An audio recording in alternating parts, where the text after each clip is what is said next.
City of Miami Commission meeting. I am Christine King, Chairwoman of the City of Miami Commission, and I am joined by our Mayor, Francis Suarez, my colleague, Commissioner Damian Pardo, my newest colleague, Rafael Rosado. And we are going to begin this meeting with our proclamations, where we honor Miami residents and those who have done exemplary work in our city. And I'm going to turn the mic over to our mayor. Thank you so much, Madam Chair. Today I get to recognize the lives and the works of two young men, one who's with us and one who we lost. The one who's with us, Johnny Jack Merrick, is a high school student and dedicated community volunteer. He's exemplified compassion, leadership, and civic spirit through a heartfelt initiative created in honor of his late friend, Lucas Osuna. He was inspired by a desire to honor Lucas's legacy in a very meaningful way. Jack organized a student-led fundraiser that brought students together, families, and neighbors in an effort that turned loss into lasting opportunity. The funds raised from this initiative established a scholarship to support the education of deserving students, ensuring that Lucas's legacy lives on through the advancement and empowerment of others. And Jack's initiative and leadership serves as a shining example of how young people can create lasting change and build bridges within their communities through compassion, resilience, and action. And the City of Miami is proud to recognize and celebrate Jack Merrick's outstanding contributions, and therefore I, as Mayor of Miami, do hereby applaud the heroic efforts and leadership of Johnny Jack Merrick. Your community service and heartfelt initiative to honor a fellow student through meaningful action in a time of sorrow is a powerful testament to your compassion, character, and commitment to making a difference. Your actions have inspired our city, and they've brought hope.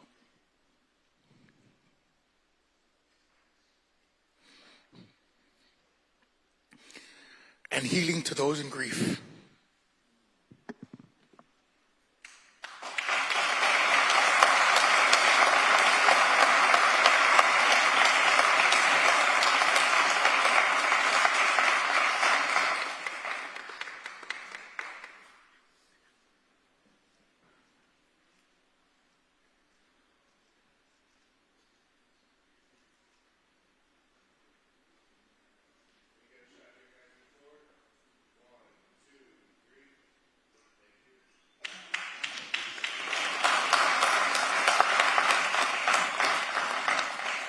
For those of you who don't know, the reason why we're here is in part because we are recognizing the incredible life and legacy of Lucas Osuna.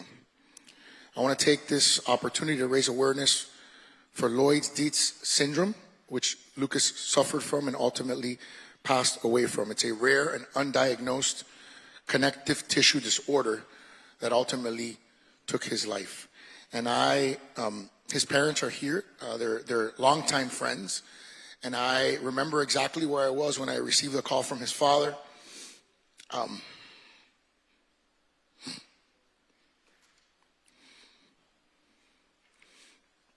And I don't think any of us can comprehend the grief of losing a child in their lifetime. And so they're heroes to me. I knew him before I got to know who Lucas was. I always thought he was a hero to me. Because he was, look at this guy, he's super fit, firefighter, his wife, and his partner and friend for many, many years. I mean, I've known them for so long, and they're just great, exceptional people. And the little that I got to know about Lucas after the tragedy just demonstrated to me that he had a heart that couldn't be contained. His heart was so full of energy and strength and joy that despite his condition, it just couldn't be contained. And so I just want to also proclaim today in honor of Lucas Osuna for his parents. Here you go. Thank you.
We shall continue our presentations with my colleague, Commissioner Pardo.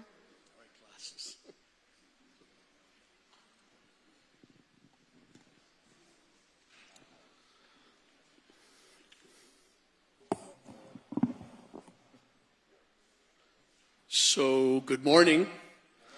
We'd like to take the opportunity to recognize someone today that has been an institution in our community, a quiet institution in our community. His name is Rick Sicleri, and he was the CEO of Care Resource for decades.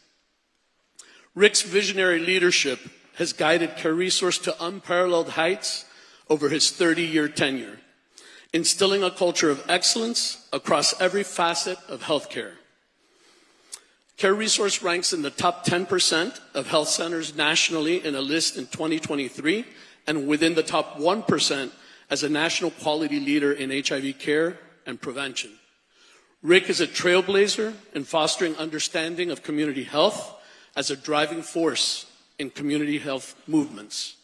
He pioneered HIV/AIDS research, and his leadership has had a lasting impact on the healthcare delivery and inclusivity. He is best known for his dedication, compassion, and unwavering commitment to improving the lives of the people he served.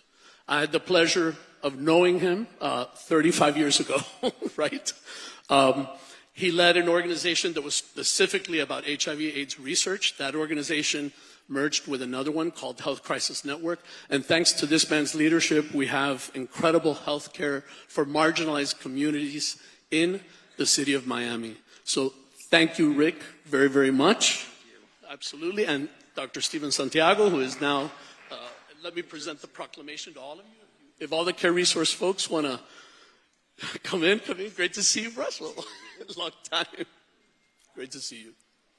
Great to see you. Hi, how are you doing? And wait. I always get this wrong. You guys, would like to say a few words? Sure, I can always do that. I'm ready to talk to him. Thank you all for being here and for the City Commission for this honor. Care Resource has been a labor of love for me. It is the single most successful aspect of my life. It's been so much more than a job. It's been a lifestyle in some ways. And I'm very proud of its progress. From a few employees and some research work that we were doing on HIV at the time of the epidemic, we've grown now into really a full-fledged health center, as you so adequately put it, for all marginalized communities to feel welcome. Started out with just the HIV community, the LGBT community, and now it's grown to families. We've just opened our newest site in Little Havana. How long has that been open, guys? May 27th. May 27th. We're now operational in a brand new building there. You've got a combined seat. It's just amazing. It's so well done. And I am confident that with the over 35,000 patients we have now under our belt and 400 and some employees, that we're here to stay, and we're here to continue to grow and continue the vision. And everybody associated with the City of Miami, and all of you folks in the audience, I'm sure in some ways have supported us over the years. Otherwise, we would never have been able to accomplish what we have. And it'll always be my legacy, and I'll always remember it with much more than just a job. Thank you.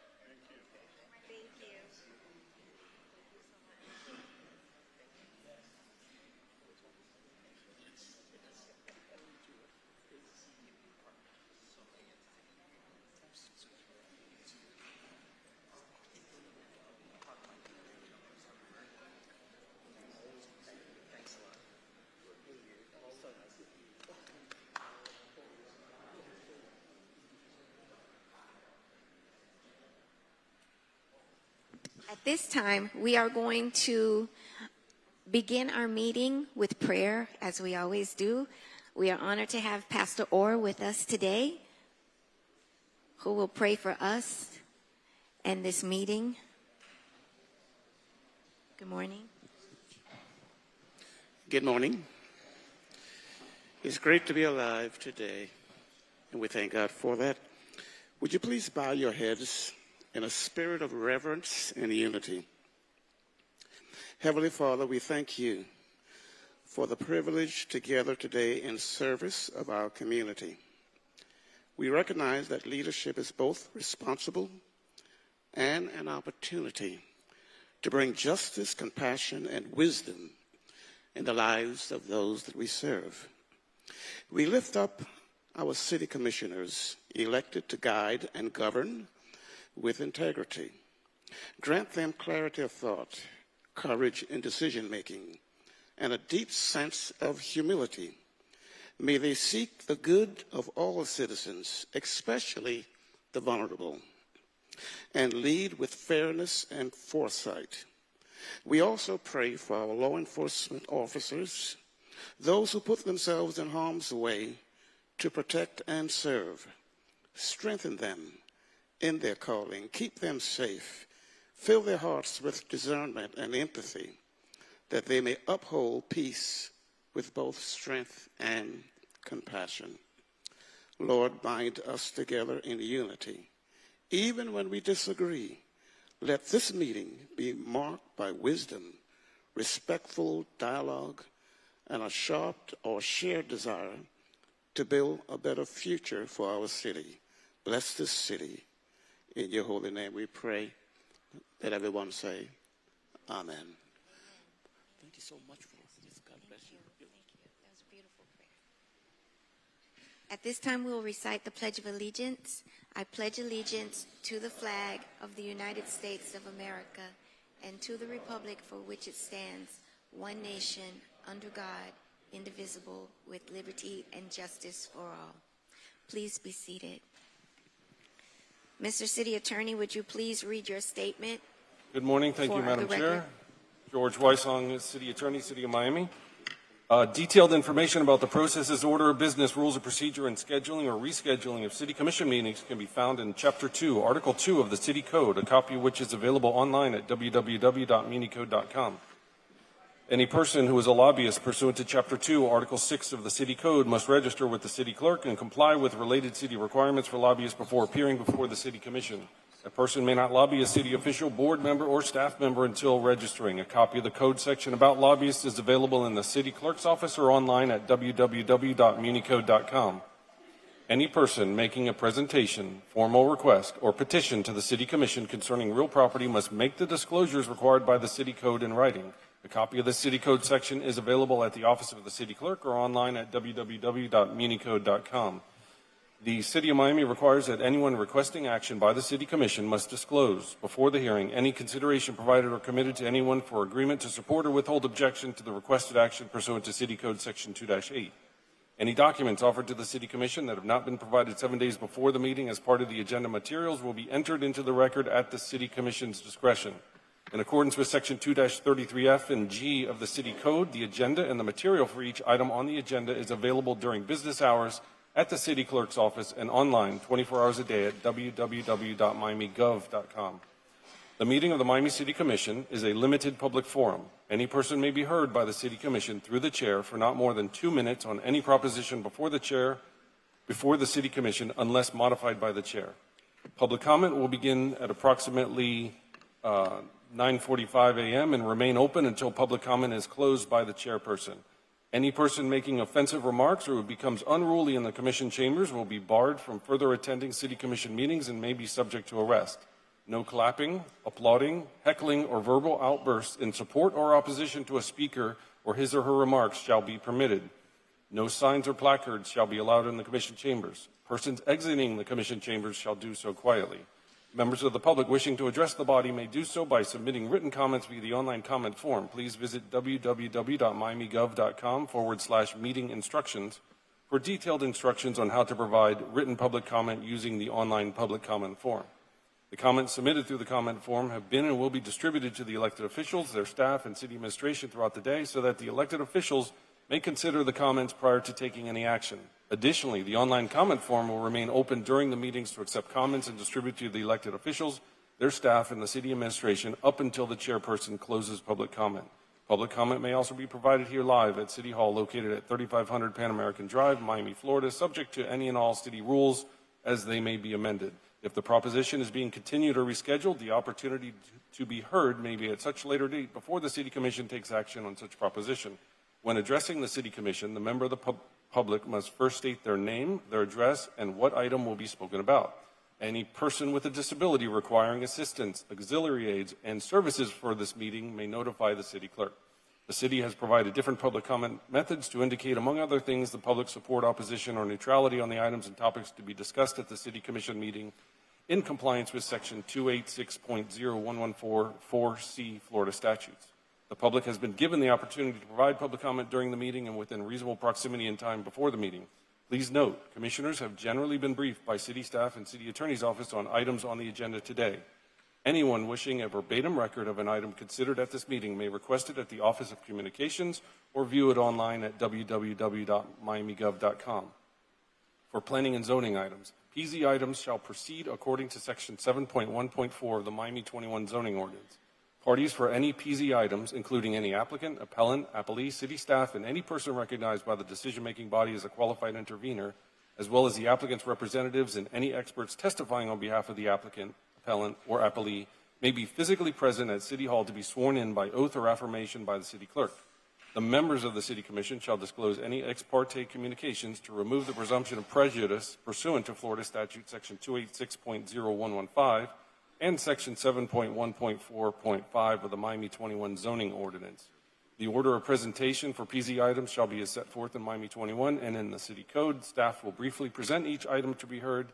The applicant will present its application or request to the City Commission. If the applicant agrees with the staff recommendation, the City Commission may proceed to its deliberation and decision. The applicant may also waive the right to an evidentiary hearing on the record. For appeals, the appellant will present its appeal to the City Commission, followed by the appellee. Staff will be allowed to make any recommendation they may have. Please silence all cell phones and other noise-making devices. This meeting can be viewed live on Miami TV, the city's Facebook page, the city's Twitter page, the city's YouTube channel, and Comcast Channel 77. The broadcast will also have closed captioning. Thank you, Madam Chair. Thank you. Mr. City Clerk? Thank you, Chair. The procedures for individuals who will be providing testimony to be sworn in for planning and zoning items and any quasi-judicial items on today's City Commission agenda will be as follows. The members of city staff or any other individuals required to be sworn in who are currently present at City Hall will be sworn in by me, the City Clerk, immediately after I finish explaining these procedures. Those individuals who are appearing remotely may be sworn in now or at any time prior to the individual providing testimony for planning and zoning items and or quasi-judicial items. Commissioners, are you comfortable with all the notice provisions set forth in these uniform rules and procedures we have established for this meeting? Yes. Chair, may I administer the oath for the planning and zoning items? Please. Thank you, Chair. Good morning, ladies and gentlemen. If we'll be speaking on any of today's planning and zoning items, those are the PZ items. May I please have you stand and raise your right hand?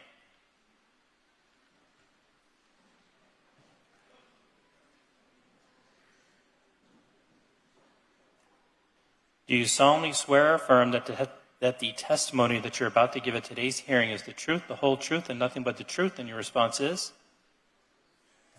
Thank you, Chair. Thank you. At this time, Mr. City Manager, are there any items from this agenda that are going to be withdrawn or deferred? Good morning, Madam Chair, Commissioners, Mr. City Attorney, Mr. City Clerk. At this time, the administration would like to defer and or withdraw the following items. PH3 to be deferred to July 10th. RE7 to be deferred to July 10th. PZ1 to be indefinitely deferred. And PZ2 to be indefinitely deferred. That concludes the items. I'm going to ask my colleagues if they have any items that they would like to. Commissioner Gabella? Yeah, I'd like to defer RE3. Also, I'd like to defer. Until when for RE3? Yeah, the next meeting. July 10th? That's fine. DI3. DI 5.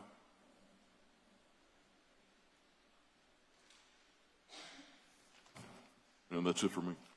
Chair, my apologies. Commissioner Gabella for DI3 and DI5. Is that to July 10th? Yeah, DI, I'm sorry. Todd? DI3, next my- meeting, Yeah, that's fine. Yes, and July 10th. DI5. Yes, sir. And Chair King, if I may, there is a pocket item that is also going to be Yeah, heard. I'm going to get to Okay. that. Commissioner Rosado, no items. No items. Mr. City Clerk, are you going to read the title for the pocket item, or will the manager or the city attorney? I have it handy. I'll go ahead and read the title to the pocket item. A resolution of the Miami City Commission modifying the requirements and guidelines of the expanded first-time home buyer program described in resolution number R22-0211, expanded program, by creating an exception to the expanded program's residency eligibility requirements for individuals who are transitioning out of homelessness or who are victims of domestic violence, except for the exceptions stated herein, providing for an effective date. Thank you. Thank you. Gentlemen, may I have a motion to set the agenda? So moved. Second? I have a motion and a second. All in favor? Aye. Aye. Commissioner Rosado? To set the agenda. Yes. Unanimous consent. Go ahead. At this time, we are going to open the floor for public comments. Those of you who would wish to speak on anything that is before us today, please step forward to the lectern, 5 at a time on each side. Good morning. Good morning, Commissioners. Elvis Cruz, 631 Northeast 57th Street. Items PZ6 and PZ8 would allow supersized buildings as high as 24 stories all over the city by using the political camouflage of transit-oriented, affordable, and workforce housing. These proposals are horrific. They are a gift to the developers who make campaign contributions. Chairwoman King and Commissioner Pardo, you share the MIMO Historic District. I've been told those laws would not apply to neighborhood conservation districts and historic districts, but that wording is not in the legislation. Please amend the proposal so they are excluded and protected. What is in the legislation is this phrase, quote, in place of any conflicting provisions elsewhere in this code, parcels within the TSND areas of applicability may be developed to the T624 transect zone, unquote. So a lot that currently allows only 3 stories could be built as high as 24 stories. Have you read the excellent analysis from Mel Meinhardt and the One Grove Alliance? You should. These laws are a monster. This is your opportunity to show that you care about the people who voted for you more than you care about the developers who give you campaign money and are constantly behind the scenes and on this stage trying to manipulate you and the city for their profit at the expense of our quality of life. We already have laws that give developers and landlords a tax break if they include affordable housing. That's the way to do it instead of harming our neighborhoods. This is just another money-motivated manipulation at Miami City Hall. Please vote no on those items. Also, please vote no on selling the Olympia Theater and listen to what Orlando Alonso has proposed instead. Thank you. Good morning. Ladies and gentlemen, if you can line up 5 at a time. 5 at a time. Popular items. Not as popular as last commission meeting, but good morning. Good to see you. John Dolson, 4205 Lennox Drive, Coconut Grove. I'm in agreement with Elvis Cruz on PZ6 and PZ8. I'd really like to, I wish I could instill across this panel, across planning and zoning, across the HEB board, across the city, a feel that preservation and preservation protection in neighborhoods is vitally important to both our economic growth and just our quality of life. It seems like it's not there. It's there with the people of Miami. We have one of the most beautiful cities in the world. But when it comes to governance, we sell out to the developers time after time. I show up here all the time pushing for these kinds of protections, and it honestly feels like a terrible uphill battle. So let's stop this kind of upzoning. It's just not necessary. And the Olympia Theater, I actually support the idea to defer that's been brought out by Dade Heritage Trust. I guess I'll talk about that today. Till we'll get more information on it. One other thing, SR1, it's even year voting. I'm strongly in support of even year voting. However, I would like that to see that coupled with a charter amendment to expand more seats on this commission. Having 500,000 people in Miami represented by 5 commissioners makes no sense. Having people show out on even year elections at 60% with full representation with 9 commissions would transform this city. Thank you very much. Thank you. Good morning. Good morning. Reynold Martin, 6201 Southwest 61st Street, speaking on behalf of Coconut Grove Organizations, Homeowners and Tenants Association, and Grove Rights and Community Equity.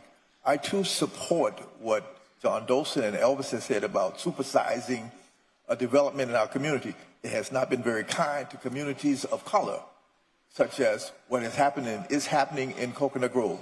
We oppose PZ 6 and 8. We also support even year voting and term limits. Thank you. Thank you. Good morning. Good morning, Debbie Dolson, 4205 Lenox Drive, Coconut Grove. I guess I'll start with PZ 6 and 8. I also concur with the speakers before me. This threatens our neighborhoods with out-of-scale and out-of-character development. We keep hearing these buzzwords: affordable housing, workforce housing, transit corridor. These are attached to every single new development that comes through, which gives them approval. The result is fewer low-priced units, largely high-priced units, and many with ocean views towering over the single-family neighbors across the street. We do not need more density or higher buildings in our neighborhoods. So please vote no.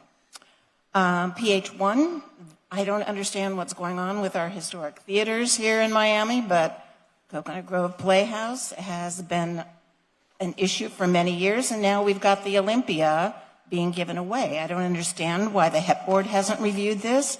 I think that the details are sketchy, and I think it needs to be rethought, so please defer this item. SR1, I also think that even year voting is necessary. I think we need to rip off the Band-Aid and get it done. I'm sure when you're out on the not even year voting schedule and you go to people's houses, they say to you, what election? What election? There's an election happening.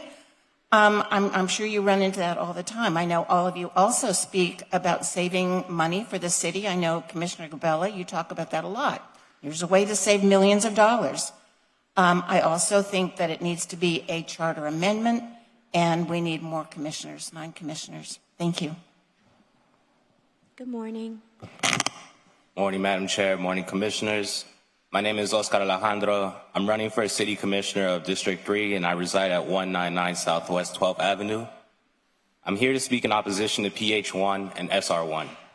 3 years ago, the Tower Theater was wrongfully stripped from the control of Miami-Dade College and transferred to Joe Carollo's office before being delegated to a city department. Learn from your mistakes.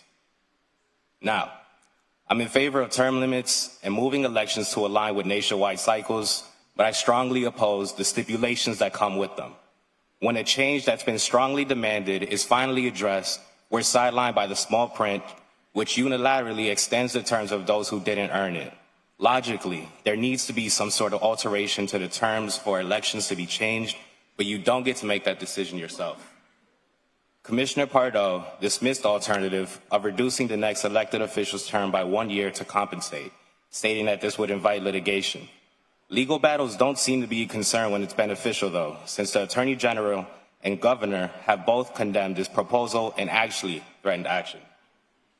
This situation reflects a larger issue of growing distrust between elected officials and the people they represent.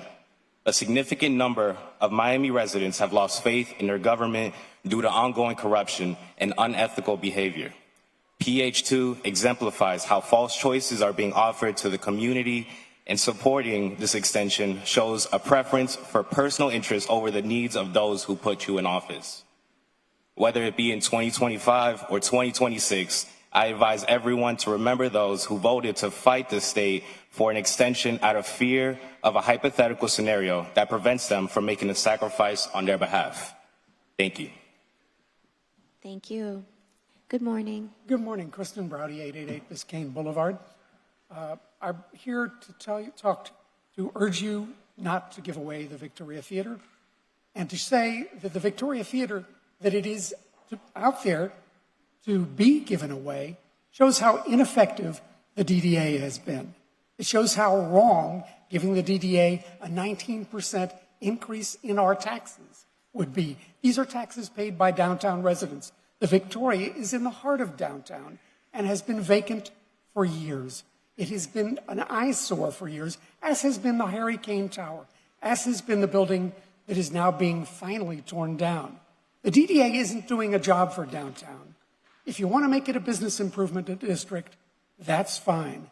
But to tax downtown residents for the ineffective work of this group is really a mistake, and for them to ask for 19% increase in our taxes is absurd. I also rise to support the proposal to move the elections to even years. Increasing participation can only improve the image of Miami, the effectiveness of Miami's government. Deals like the Victoria make us look bad. Getting everybody involved, getting ideas from everybody would be a great idea, and I hope you do it. Thank you. Thank you. Good morning. Good morning, Commissioners. Danielle Villock, 3044 Orange Street. I'm here this morning to voice my strong opposition to PZ6. My grandparents came to Miami from Cuba in 1960 and moved to Coral Gate, NCD 1. They bought their first fridge on credit in the Sears on Coral Way in Douglas, now on the verge of redevelopment. My mother went to Assumption, which the nuns sold to developers, and I grew up going to UM games at the Orange Bowl and rowing at MRC and on Blue Lagoon. Only 2 of those still stand. I left Miami for college, law school, 10 years of work, knowing I would return because this is home. But home is starting to look less and less like home these days, thanks to the myriad of zoning exceptions. After spending years crafting Miami 21, PZ6 and the concept of the TS&D overlay effectively rezones 70% of the city of Miami. You have been told time and time again not to worry, that this only applies to the currently approved node in Little River. This is incorrect. This is implementing an entirely new framework with the potential to impact the entire city so long as rail stations receive a TS&D designation.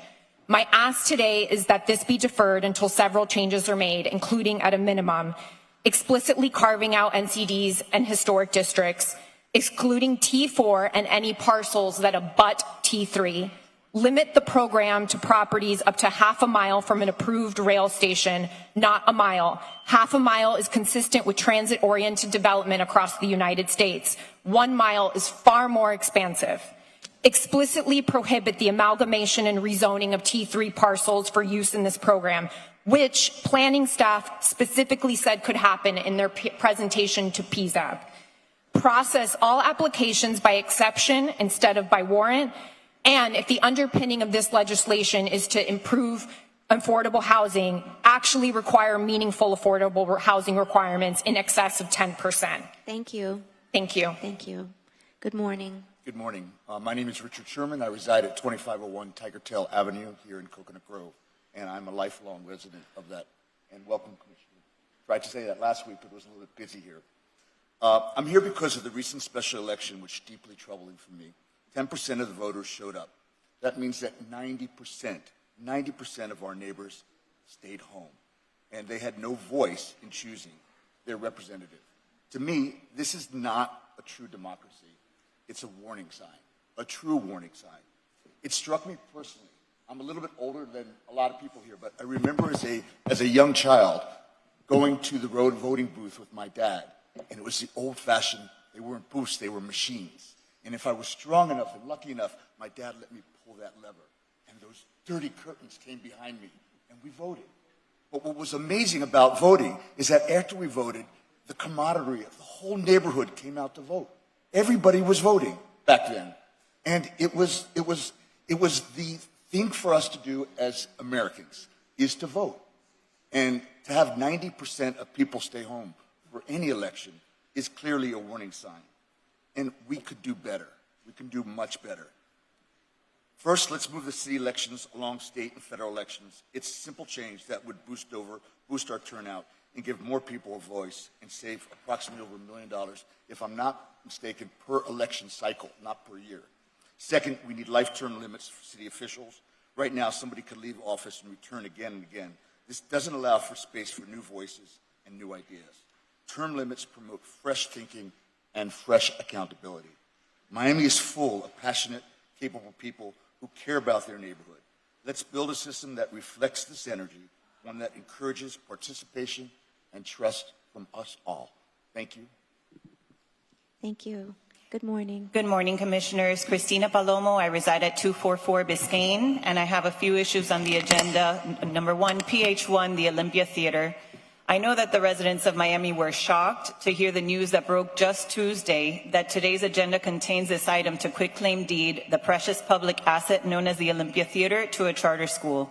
A building of such historical and cultural significance cannot continue to be treated as an afterthought, with no community input, no purchase price, and no real plan as to how it will be restored and reactivated to its intended use as a vibrant cultural center.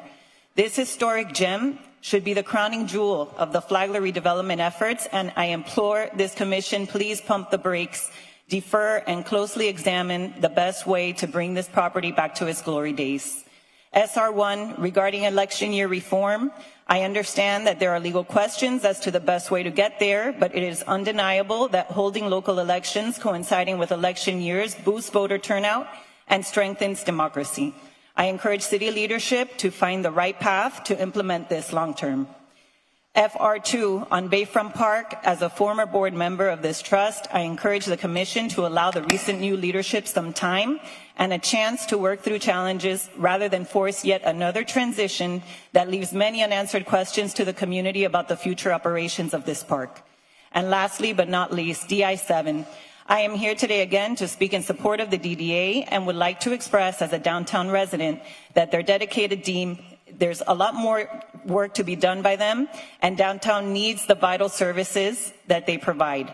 Their efforts to continue to enhance our downtown footprint for both residents and local businesses are visible and tangible. And I think that it's important not to conflate downtown issues and blame them all on the DDA. Thank you. Thank you. Good morning. Good morning, Commissioners. Good morning, everyone. My name is Carolina Castillo, 3 Grove Isle Drive. I'm a voter and a resident in Coconut Grove. I am here in opposition of SR1. Even though we might agree with even year voting, I reject the extending of your 1-year terms without an election. The gentleman before me was talking about how when he was little, how proud he was to vote. And I want you all to think about something. Imagine Governor Ron DeSantis right now extending his term 1 more year. I think you would all agree you'd go insane. You'd probably, I don't know, maybe burn cars or something, or maybe there'll be protests and rioters. That's what's happening right now. I voted in 2023 for the lesser of 2 evils. It was Sabina Cobo, who didn't know the Pledge of Allegiance. How embarrassing is that?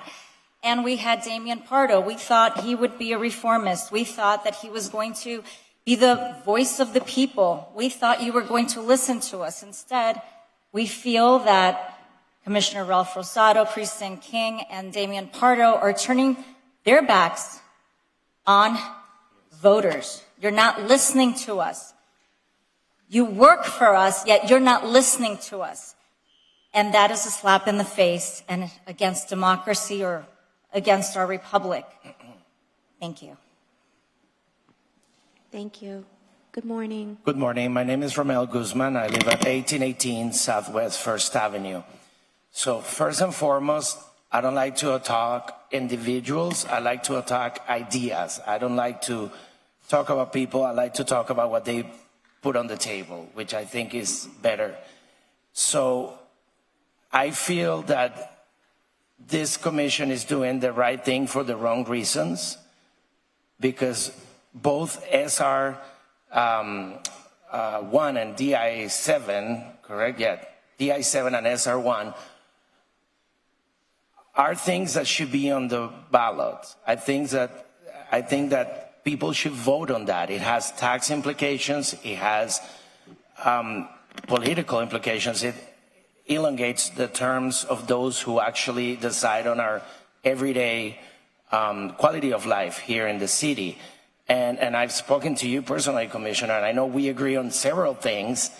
However, don't get caught doing the right thing for the wrong reasons.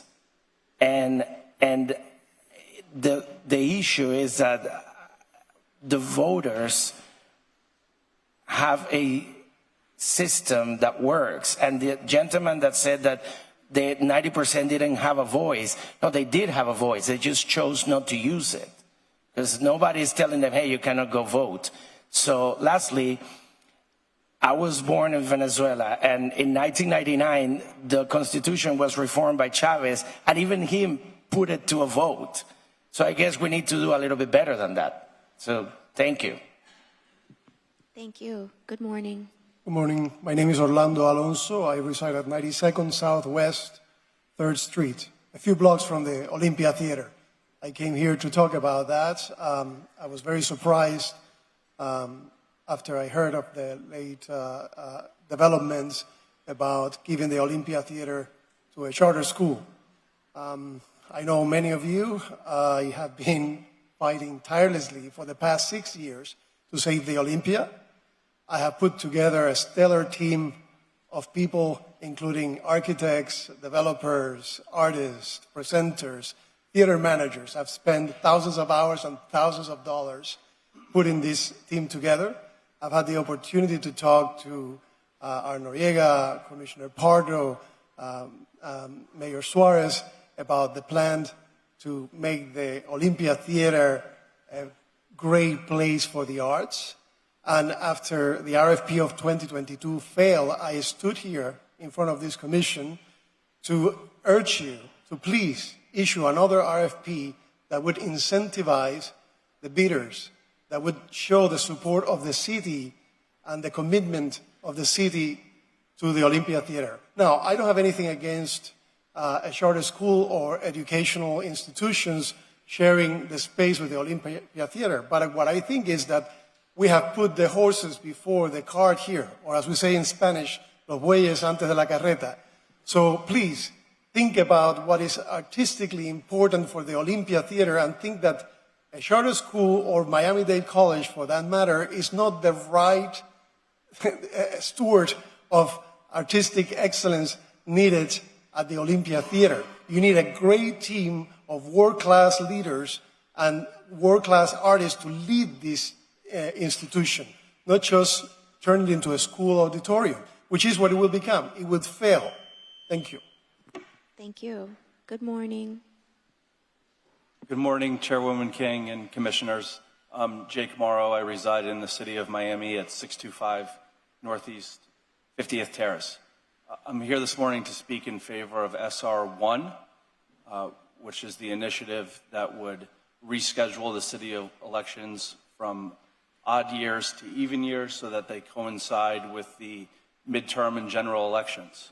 I believe it would be significantly more convenient for Miami voters and also will serve to enhance voter participation, which is a great thing. Thank you. Thank you. Good morning. Good morning, Commissioners, Mr. Manager. I'm Jonathan Rafi. I live at 499 Northeast 55th Terrace. I'm here to speak in favor of SR1. Democracy is challenging. Our politics are very difficult, but it needs help. And unfortunately, people don't show up to vote. It's not well publicized. People work, they have lives, they have children and families. But when there's a national election, people get motivated, they show up, they turn out. I think to enhance our governance, to give people more of a voice to speak, in favor of SR1, having elections on even years, enhancing our participation, saving the city money on elections would be a great improvement in our city governance and overall in our democracy, and in the long run give people a voice to voice their opinions, because all we do really get in our system is a vote. Please support SR1. Thank you very much. Thank you. Good morning. Good morning. My name is Eliazar Melendez, address at 253 Northeast 2nd Street in the city of Miami. I'm here to speak on DI-7, and I have some slides, so if they can put it up on the screen, that'd be really helpful.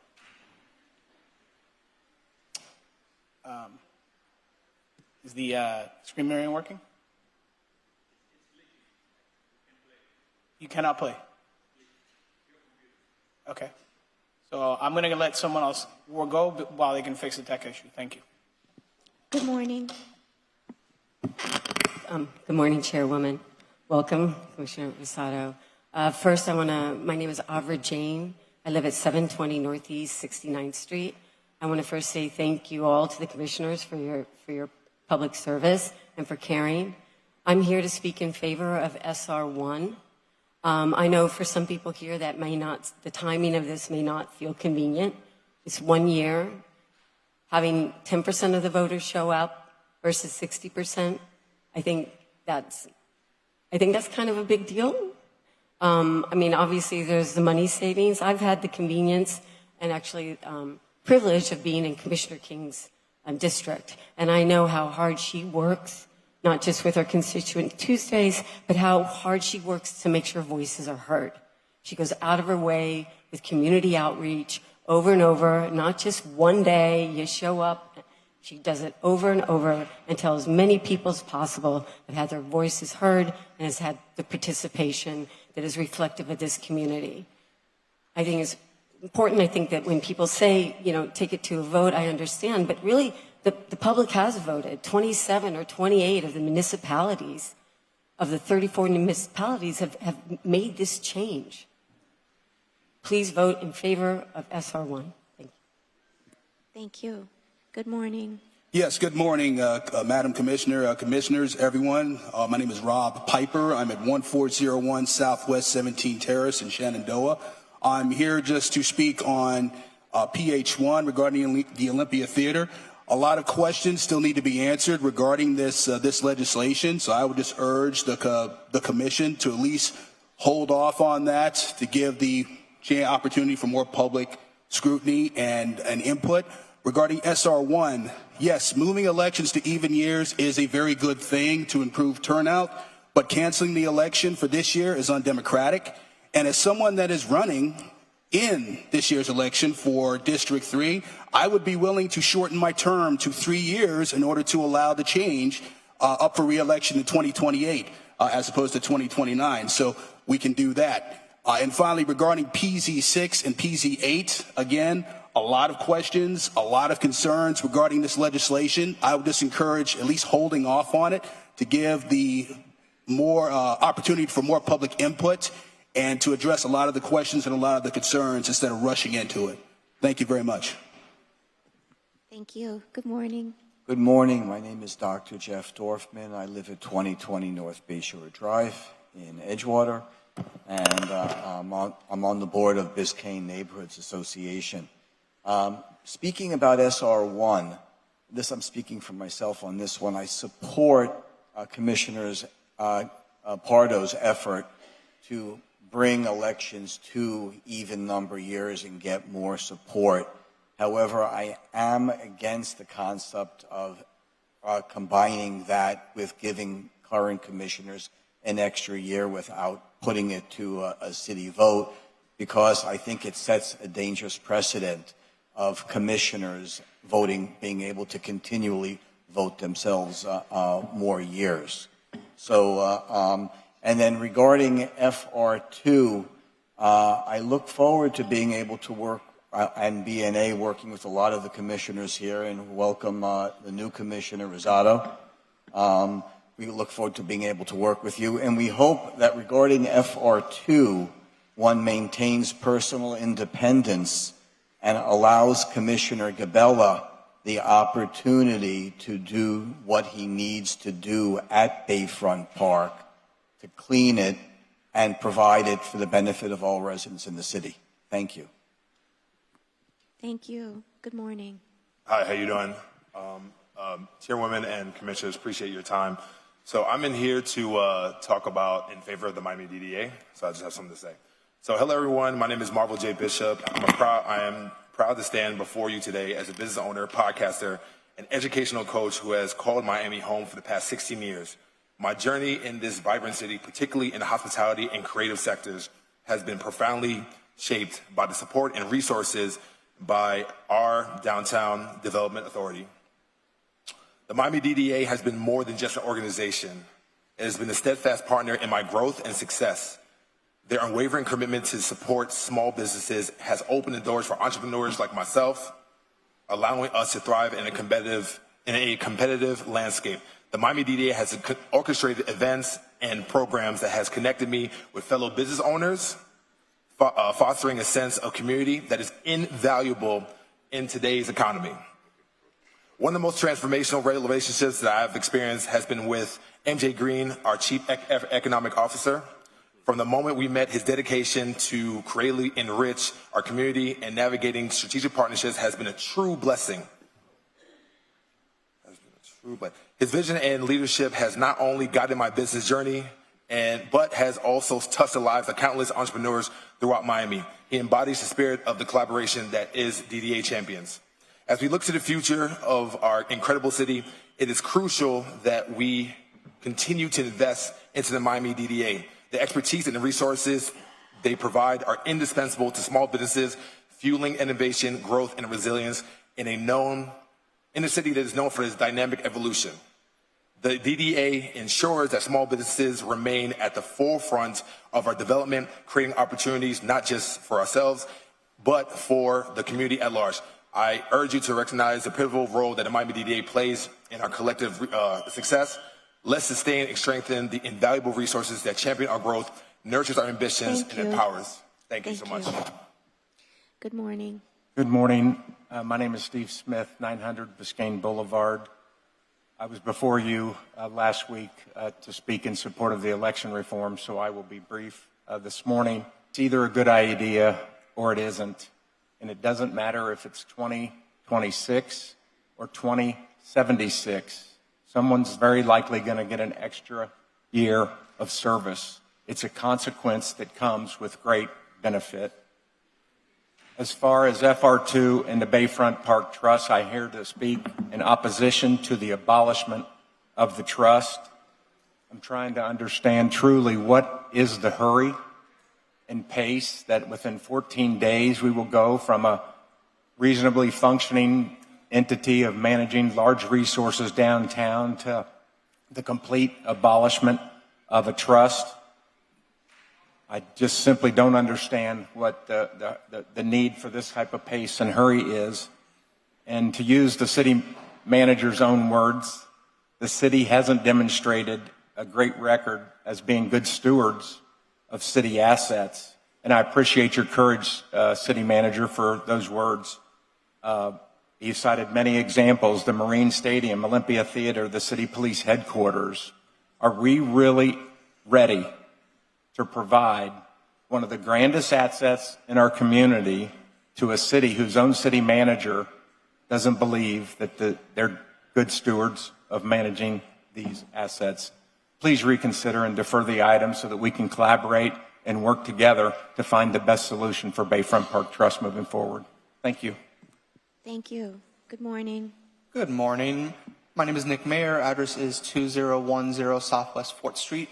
I'm here speaking in opposition to SR1 just because we understand and we agree that elections need to be on even years, to have higher turnout and to see an opportunity to, practice our God-given right of voting in this democracy, in this republic. But we also believe that you should take the path of least resistance. We're seeing a ping-pong battle between how the opinion on the state and this city commission on doing this item, and it could be so simple. You could just put it to a vote to the voters, something that you all have done, something you all show pride and show strength in doing. So why show fear? and not having the voters decide this by a charter amendment. This is why we're standing in opposition to this item. This is why we're asking you to take the path of least resistance and simply just put it to a vote. It's such a good idea and it has such good intentions, but as we all know, the path to hell is paved with good intentions. So we're asking you to simply just take a simpler route. Thank you. Thank you. Good morning. Good morning. I'm William Hector, a lifelong Grove resident at 3621 Bayview Road. With all the complexities and demands of modern life, one of the great things about Election Day is that it provides a clear, distinct moment where citizens can devote their attention to the national, state, and local issues that shape our society. The City of Miami has an opportunity with SR1 to unite its elections with the national cycle and empower citizens to become more involved with their community and governance, which should be one of the main goals of any representative government. Thank you. Thank you. Good morning. Good morning, Commissioners. My name is Alyssa Crocker, and I am here in opposition of SR1. Let's call this what it is, a blatant overreach and a violation of public trust. You're proposing to cancel a scheduled election and extend your own terms by a full year without voter approval. That's not democracy, and that's not transparency. And it's certainly not what the people of Miami signed up for when they elected you to serve 4-year terms. If you believe changing the election cycle is in the best interest of the city, then bring it to the ballot. Let the voters decide. That's how change is supposed to happen. Not through a vote by the very people who benefit from staying in power longer. This isn't a question of efficiency or cost savings. It's a power play, plain and simple. And now the State Attorney General and DeSantis have warned you that this move is likely illegal, a violation of the city and county charters. That's not just a red flag, it's a stop sign. By moving forward with this, you're undermining the very foundation of representative government. You're setting a dangerous precedent that elected officials can change the rules midterm without public input. And you're sending a message to voters that their voices don't matter. That's not leadership, that's manipulation. I urge you, respect your oath, respect the law, and most importantly, respect the voters. Keep the 2025 election. Thank you. Thank you. Good morning. Good morning, Commissioners. My name is Carl Roberts. I'm a Coconut Grove resident. I live in Commissioner Pardo's district. The proposal to move local elections from odd to even years is not just about scheduling. It's about expanding participation and giving more power back to the people. Will the transition result in a one-time extension of current terms? It may, but let's not lose sight of the bigger picture. The real question is not who benefits from one additional year, but whether our electoral system should continue to serve the few or finally reflect the many. The facts are undeniable. Odd-year elections consistently yield low voter turnout, averaging just 10 to 15%. That means a small, often politically entrenched group holds disproportionate influence over decisions that affect all of us. However, when local races are moved to even years alongside the general contest, turnouts skyrocket to 65 or higher, evidenced in numerous Miami County cities. Most importantly, this change will allow new candidates with fresh ideas to compete in front of a broader, more representative, more informed, and engaged voter who are concerned about the decisions that affect and shape their daily lives and are more likely to cast a ballot. It reflects a city that is evolving and no longer willing to let a few speak for the many. For all these reasons, I strongly support the transition to even year elections. Thank you. Thank you. Good morning. Good morning, Rebecca Pelham, 1011 Bay Drive. I am here because I am such a proponent of even year elections for all the reasons that you have been hearing, increasing democratic participation. My mission in life is to get more young people involved in local politics, local government, local elections, local budgets. I love that this conversation is happening. And I'm very, very concerned about canceling this year's elections only months out without taking this to a vote of the people. I think it's very hard to achieve democratic principles of increased participation without the principle of democratic participation and having, the voters be able to say, yes, this is what we want. So this gives me faith that this is going to happen, and I don't think that this rushed approach is opening up the right conversation about the why. But I truly believe that we can get this done via charter amendment, and I'm excited to work with folks to have that conversation. But I urge you to vote against SR1. Thank you. Thank you. Good morning. Good morning, Madam Chair. Congratulations. My Commissioner, Mr. Manager. My name is Jihad Rashid. I reside at 3629 Grand Avenue. I'm here to speak in favor of SR1. There's an adage that says that if you see sausage made, you probably wouldn't want it. But democracy is a process, it's evolutionary. Some paths that we have not passed, we have to make the necessary adjustments. But the end goal and the intent of what is accomplishment is to buttress democracy. So the inconvenience of having some illustrious commissioners stay extra long, some cases we can clap our hands, in some cases we can hold our nose, but overall the end game is what is more important. And so we don't have a situation, as someone alluded to before, if that particular elected official would be there. But when I look at this august body, I can deal with it for the greater good. So I urge you, please, let's support this SR1. Thank you. Thank you. Good morning. Good morning, Commissioners and Chairwoman. My name is Siani Cox, resident of District 3. I'm here in SR1 and DI7. I support moving Miami's elections to even years. It's the right move to increase turnout and save money. But SR1 isn't the way. You're exploiting a loophole in state law to override the city charter and skip the voter referendum. Miami-Dade requires the city charter that says elections happen in odd years, and the county charter says charter changes must go to votes. Instead, you're pushing an ordinance that cancels the 2025 election and extends your own terms without voter approval. We cannot afford another year of a commissioner who has cost taxpayers millions of dollars and the city and has weaponized city government to go after political opponents. There is a better way, and it's already written, and it's called Stronger Miami Amendment, which brings real reform to the city. It moves elections to even years without extending terms. It expands the commissioners from 5 to 9 seats, and it makes the reforms the redistricting process and makes it more fair. And it raises the supermajority threshold for big items. So what I wanted to speak on as well was the DDA. So the DDA is robbing residents blind, taxing them twice while services decline. They don't want to fund corporate handouts and sky-high salaries. It's time to put the DDA on the ballot. Let voters decide if this agency should even exist. This isn't real reform. This is corruption, pure and simple. Canceling elections, exploiting loopholes, and making backroom deals. That's how power grabs happen. Please vote no on SR1 and put the DDA on the ballot. Thank you so much. Thank you. Good morning. Good morning. Carl Mueller, 275 Fontainebleau Boulevard.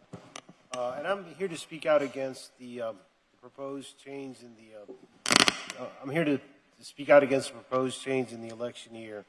I've worked professionally on many elections in the city of Miami, and I'm opposed to this project. The biggest concern that I have is that moving the elections to even-numbered years is going to inject a partisan element to the elections that is not necessary in a nonpartisan city election. The parties are going to dominate the elections, and it's the first thing that a candidate's going to have to answer when he gets to a voter's door is, what party are you with? That's going to shut out a lot of independent candidates. Also, elections in an odd year, the voters get this. They get a simple ballot with possibly the mayor and your commissioner.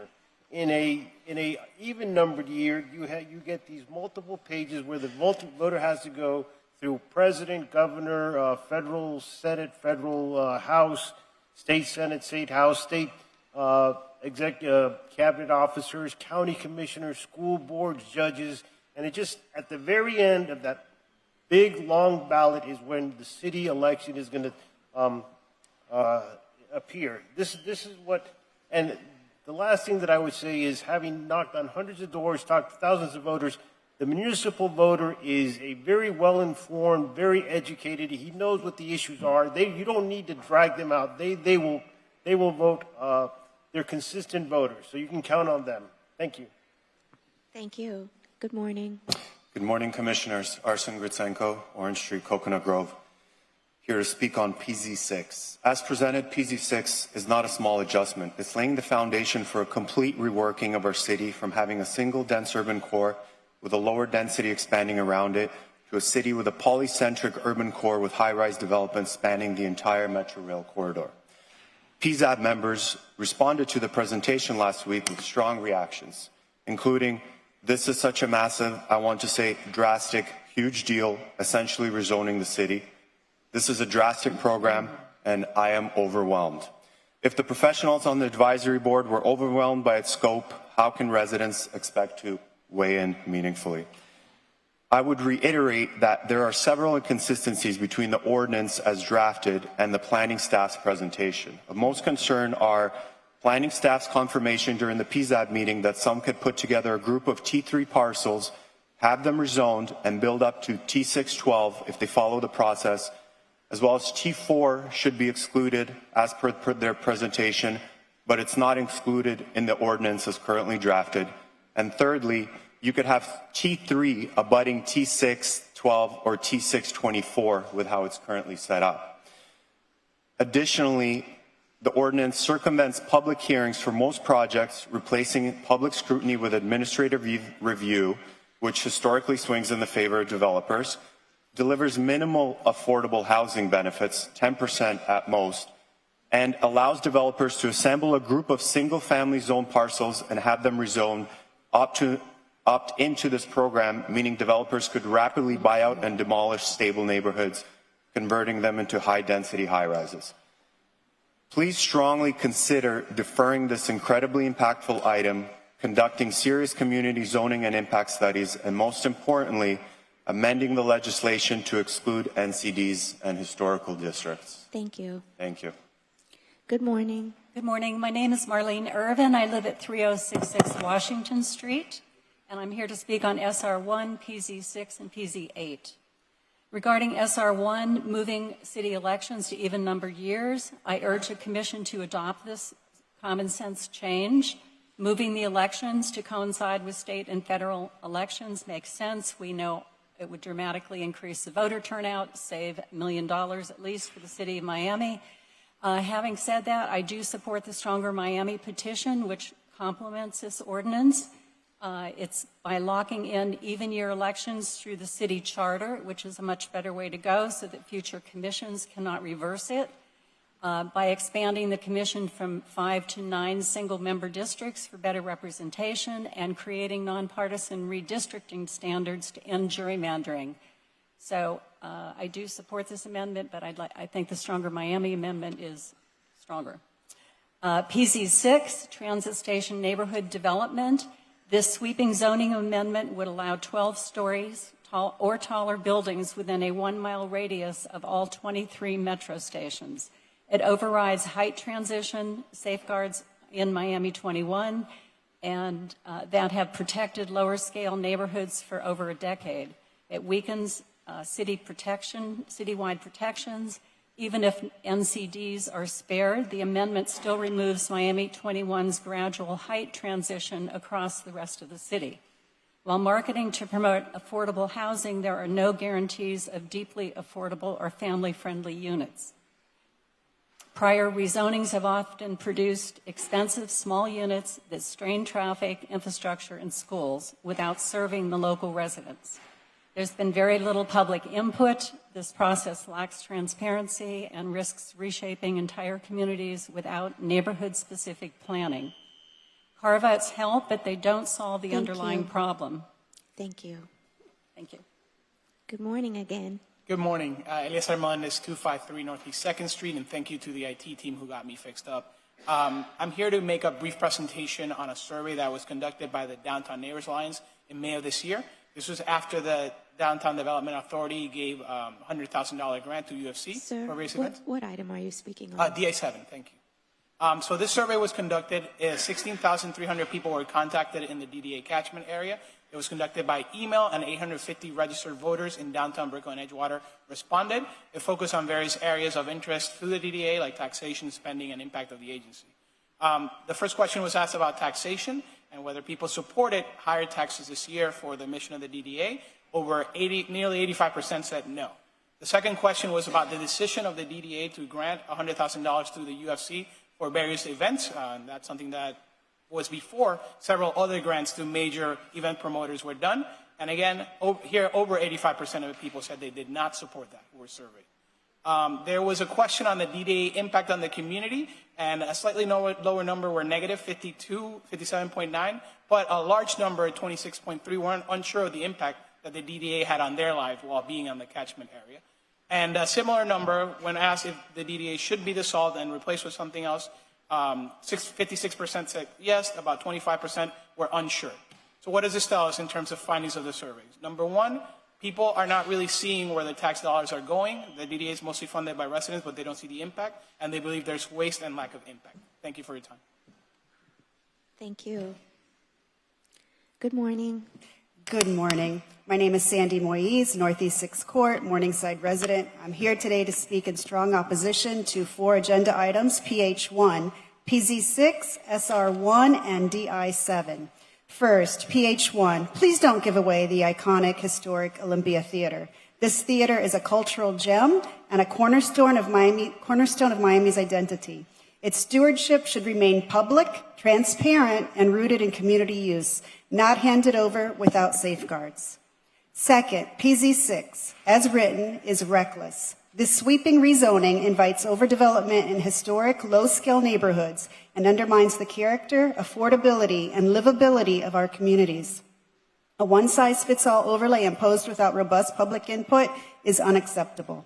Please don't rush to rubber stamp a developer-friendly plan. DI7, put it on the ballot. Put it on the ballot. I've seen the budget, and it's quite a slush fund. It was DDA established in 1969 by Florida legislature to revitalize the downtown area. We're revitalized. Let's do something different. Put it on the ballot. And finally, SR1. Commissioners should not be voting to cancel elections and give themselves and the mayor an extra year in power. That's not a democracy. It's voter suppression. Even your elections may save money, but they will not eliminate corruption. Yesterday, I received a text from the We Can Do Better Miami PAC, which, according to a reporting form I saw, appears to be affiliated with Commissioner Pardo. But it featured an image of Commissioner Carollo and urging support for SR1. And ironically, the message read, "Say no to Joe Carollo voter suppression, but SR1 is voter suppression. It blocks our democracy." I agree with Commissioner King, who rightly said at the last commission meeting that voters should be allowed to decide who represents them. I don't know if it's unethical for a commissioner to be affiliated with a PAC campaigning support for his or her own sponsored item, but it doesn't have a good look to it. Thank you. Thank you. Good morning. Good morning. Good morning, commissioners. Did you not hear the voices of the people the other day, the muchedumbre? We need better representation of our voters. You've been elected by we the people to represent what we want, which is real democracy, not your special interests. Thank you. Good morning. Cecilia Tavera, 2 Groval Drive, Coconut Grove 33133. I'm here in support of SR1. I think we need more people voting. If we can have 4 or 5 times more people voting, it will change the kind of people we have in office. My only personal interest is for all the City of Miami residents to get better representation. If we can save money, millions of dollars over time, we can use this money for affordable housing. We need to join the other 28 cities in the county that already are on the same general cycle. We can't keep on working with this old model of government. And lastly, we can't keep coming up with reasons to delay making these changes. If we can do it, I say let's do it now. Thank you. Good morning. Good morning. Thank you. My name is Lori Bowen. I'm a resident of 50 Biscayne. I'm going to comment on FR2 and the DDA. First, FR2. It was a real surprise to see this on the agenda for today's meeting.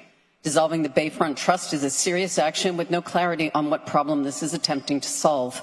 It is also unclear how much time and money will be spent on such an initiative.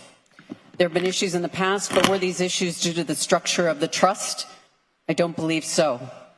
Please help us understand why, in the midst of many ongoing improvements to the trust, at no cost to the taxpayers, this is being put forward now. Most importantly, what engagement have commissioners had on this subject with the people most impacted? Residents and businesses in this area use the park extensively. It's an iconic and essential part of the downtown Miami experience. Please engage with our community and listen to their concerns and issues. If it would help, 50 Biscayne would be more than willing to host a meeting. Thank you. On the DDA, as we've heard, the DDA does some great work. You've heard about that from many DDA representatives. It's unfortunate that the DDA has made some bad decisions to give tax dollars to large-scale corporate entities when basic services are still lacking, like lighting or litter on Baywalk. I could go on. You seem to have two options in front of you. First, put this on the ballot and see what happens. The other option is to fix it, give it oversight with representatives from those you are taxing, especially the residents of downtown Miami. Give the executives a board that pushes back on decisions that harm the reputation of the DDA. Thank you. Thank you. Good morning. Good morning, Commissioners. Andy Parrish, 3940 Main Highway, a veteran of 8 years on your Planning and Zoning Board. Some of us here, maybe this gentleman over here, remember this phrase, don't drink the Kool-Aid. What is the Kool-Aid we're talking about? The Kool-Aid is something that you're told is good for you and that kills you. What is the Kool-Aid that we've been drinking in the city of Miami? It's this magic term, affordable housing. Anything goes in the name of affordable housing. The state came in and said, we need statewide affordable housing. Passed the Live Local Act. The county dusted off its 2016 ordinance and said, you need rapid transit zoning. Development attorneys in this very hall came and got two of our commissioners and got them to pass PZ8, which went from 5 stories to 8 stories. And now we have this whole thing again with PZ6, PZ8 that's going to increase something that is going to kill our neighborhoods. Don't make any mistake about it. High-rises belong downtown, and that's the way our zoning code is set up. If you start allowing it to intrude in residential neighborhoods that are low-rise, usually 2 and 3 stories maximum, it will kill those neighborhoods. There will be no eyes on the street, no families with dogs, no people supporting the local schools. It will kill our city, so don't let it happen.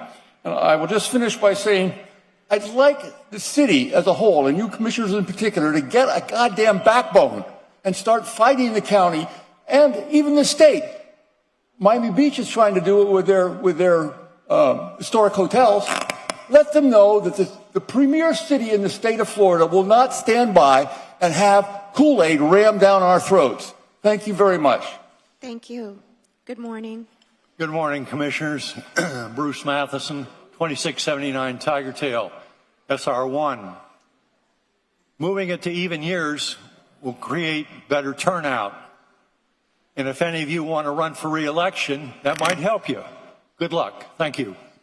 Thank you. Good morning. Good morning, Denise Galvez, 2130 Southwest 20th Street. I'm coming here to speak on several items. I'll try to be brief. First and foremost, on the Olympia Theater, as someone who served on the Historic Preservation Board for the last 8 years, we've been asking monthly for updates on the Olympia Theater. We had not heard about this item on the agenda, and the staff has not heard about this item on the agenda. I ask you to please defer this item so that we do have time to review this proposal and figure out whether it's better to put out a public RFP and figure out a better use for our historic asset that everybody treasures. For those of you who don't know, it was a theater opened in 1926. It's been designated historic since 1984. So I don't see why we're rushing now to do something when we could have other options on the table. When it comes to SR1, I have the solution. Everybody agrees we want more voter turnout. But the answer to more voter turnout is not voter disenfranchisement this year in our elections. Put all these difficult items on the elections this November. The state has spoken. Avoid legal battles. This is going to go to court for sure. The DDA, put it on the ballot as well. All these difficult items should not be left to the decision of 5 commissioners. It should be put to the voters. The answer to more democracy is more democracy and more elections. Thank you. Good morning. Samuel Dorr, 1900 North Bayshore Drive, Commissioner Pardo's district, native of Dade County. I will begin by reiterating what I said last week. To not move elections to even-numbered years would be a no-brainer to move it to even-numbered years. To not do so would be to live in an alternate reality in which everybody who's eligible to vote is registered to vote, everybody votes in every election, and all is copacetic. That's not the world that we live in.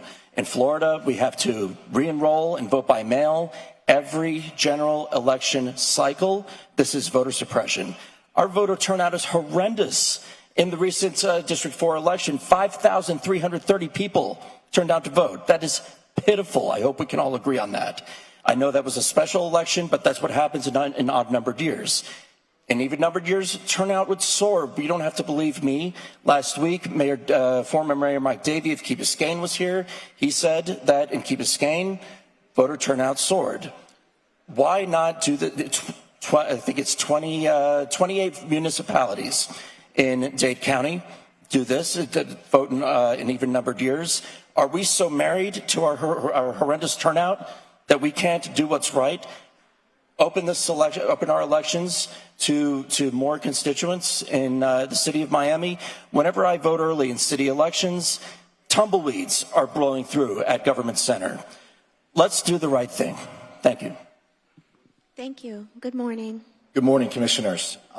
My name is Samir Azar. I am a happy resident of 150 Southeast 3rd Street in the Central Business District. I say happy because I really enjoy living there. But I'm also unique because my work is there as well. In the last 3 years, I believe that I've recruited and brought the most amount of retail leases to downtown Miami. Now, downtown Miami is not a perfect downtown, but it is our downtown.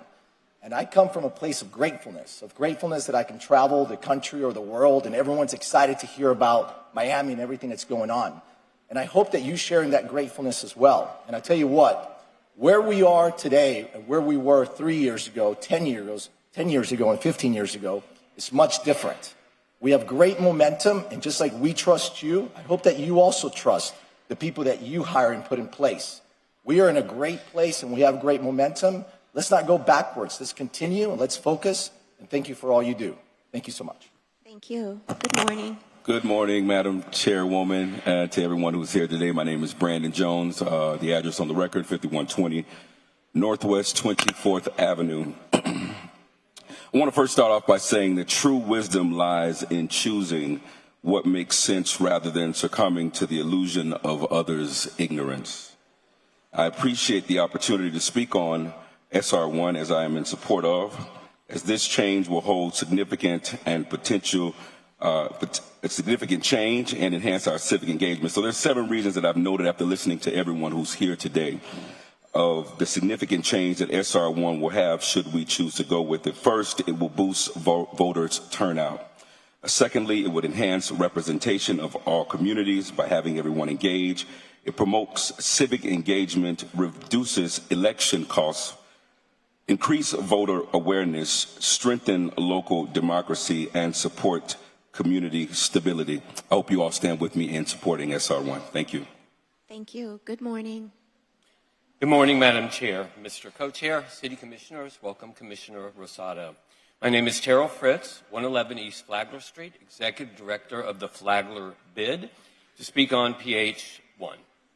The Olympia Theater, designed by John Eberson and opened in 1926, has hosted generations of cultural events, community gatherings, and celebrations on Flagler Street for 100 years next February. The Flagler Bid has long supported the theater's historic restoration and cultural activation, and we've run the numbers. Attaining our stated objective of the highest and best cultural use would require that the city fund very significant restoration expenses. If the city is not going to do that, and you really should try, then a proposal like the one outlined in PH1 may very well be the best we're going to get. The bid's top priority is that the theater component of the building is open to the public cultural programming, concerts, film series, comedy, even immersive theater, programming that benefits our residents and drives economic viability of the Flagler Street businesses. and the bid is prepared to work with the city manager to help define realistic terms for that programming. The Olympia Theater must not become just a school auditorium. Our resolution this week requested two conditions. One, defer for community input. Two, that the city commission vote on any final approval. We must have the second one. For the city to agree to sell the Olympia Theater without a final vote of this body is unthinkable. However, if there is some time-sensitive component to this proposal, move it forward, dig into the details, share them with the community, and bring it back to this commission. Ultimately, the decision is yours. Either find the funding necessary to bring the building back to its glory, or explore private sector opportunities to restore and activate this architectural treasure. Thank you. Thank you. Good morning. Good morning, Madam Chair and distinguished commissioners. I'm here in full support of SR1. If you look at the election cycles and the participation in the last few elections, the numbers are staggeringly low. The last special election was 11.4% participation. The last commission election was 12.6% participation of registered voters. That's compared to the 2024 election in the county, of which 72.4% of the voters voted. This is not representational elections. This is just a small minority of the people of Miami actually turning out to vote. To not move this election to the even number years literally suppresses the voters themselves. I strongly urge you to move forward with SR1, and as far as the downtown development, no taxation without representation. Thank you. Thank you. I'm sorry, Chair, if I got the speaker's name for the record. May we have your name? Ken Gordon, Venetian Drive, Miami. Good morning. Good morning. June Savage, 3063 Oak Avenue. I'm here to speak on almost every single item, unfortunately 2 minutes. So first, I would ask the city attorney to please explain and help me when I'm selling an item that on the tax roll it says miscellaneous tax. How am I supposed to explain to someone purchasing what miscellaneous means? I asked you 2 times ago, maybe you could exemplify that when I'm done, but in order for me to rent and sell and say this is a miscellaneous tax is a complete umbrella tax and does not define what someone is actually paying for. Secondly, the Olympia Theater. I was the first graduating class of Payback in Miami-Dade. I studied dance. I think we're lacking in our arts throughout the city since COVID. So I'd like for the commission to pick up the pace on that. Now, regarding voters and extending the 1 year, I think that the people that really care get up and vote, okay? And it's the responsibility of our elected officials to ignite the voters. It's not the responsibility of them to vote for us. So no gaslighting on that. Put it back in the voters' hands. And regarding height and density in Coconut Grove, I was riding my bike yesterday and I could not get around Coconut Grove. Tiger Tail. Every street had objections to cars, and there was no right of way for cyclists. Also, we have no PSAs, public service announcements, for our pedestrian community. And thank you all, and I hope that you get to work today. Thank you. Thank you. Good morning.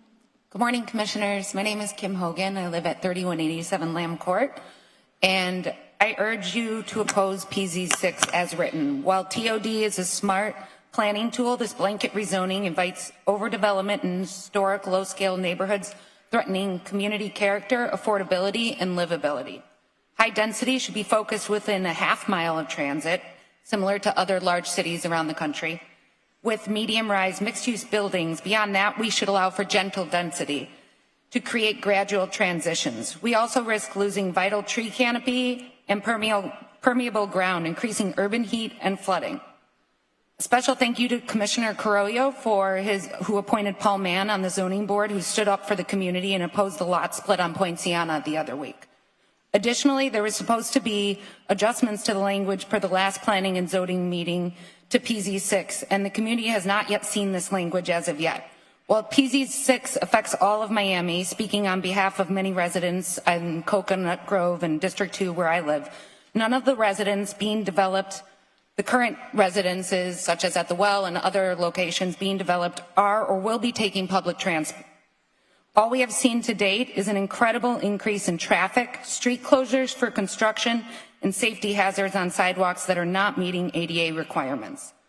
Why has nothing been done about Terra's Well development? I've seen a number of near deaths from the pedestrians just trying to cross the street this week. We have sent numbers of, a bunch of emails from a variety of people have been sent asking, why has the sidewalk not been put up again? They don't have their permits in place.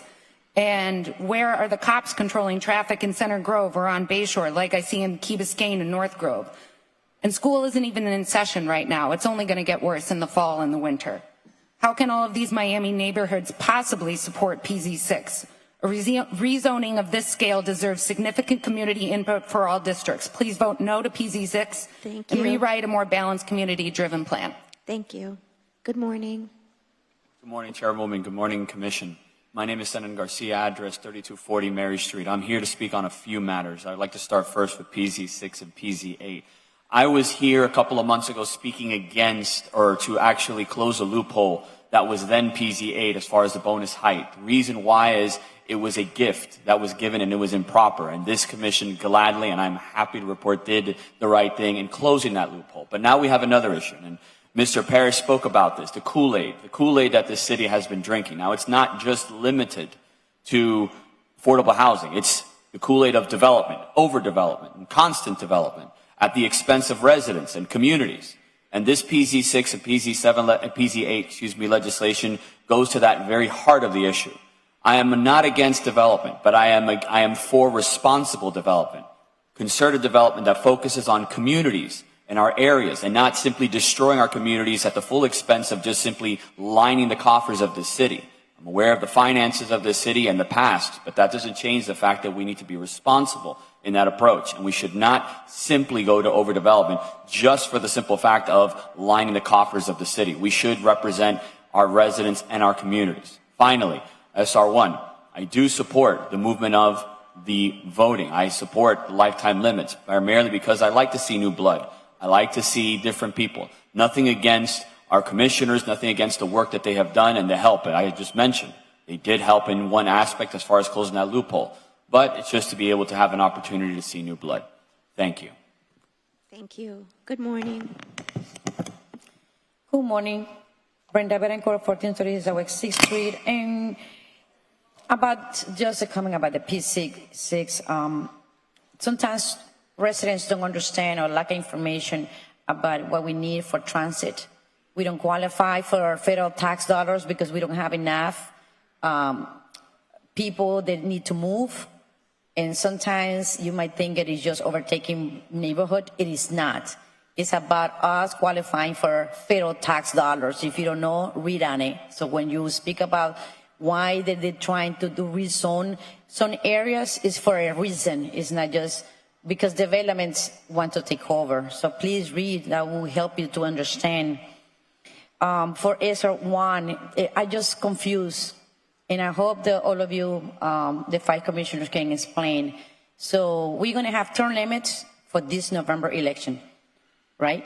So that's what the proposal is, for people to vote on it. But then you're going to change the election for next year, which it doesn't make sense for what we read. We know that the government from the state are going to sue the city and maybe even remove some of you for these actions. That we happy sometimes with the lack of control that some of you have? That we happy about the way that you guys address each other or how you attack each other? We are not. And I used to be offended when I used to go to Washington, D.C., when they say the city of Miami is a banana republic and we are a third world country city. Well, this You guys can show me that they are right. If we are actually a commissioners who are representing every single one of us, it's embarrassed. Thank you. So thank you. Thank you. Good morning. Good morning, Chairwoman. Good morning, Commissioners. My name is Miguel Soliman. I reside at 1436 Southwest 6th Street. I'm here just, please put the DDA on the ballot. Let the residents decide. I'm also against SR1, moving our elections from this year to next year. It's not only unconstitutional. It's unconstitutional. It's going to bring problems from the state. But to those people, and most everybody I've heard come up here, use the excuse that we don't have enough turnout in 25. Let's move it to 26, that we will have more turnout. Well, the primaries are going to be in November, but the actual election is going to be at in the beginning of December. When have you seen anybody go out to vote in December? It doesn't happen. People are buying toys for their kids. They're planning Christmas dinner. They just finished Thanksgiving.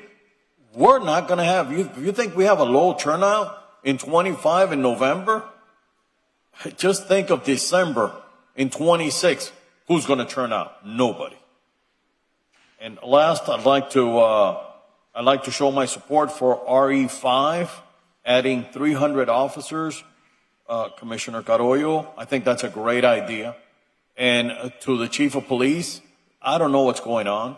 I live in Little Havana on 15th Avenue and 6th Street, and I walk out of my house and I see prostitutes walking the street. My offices are in Alapata, Commissioner Gavela.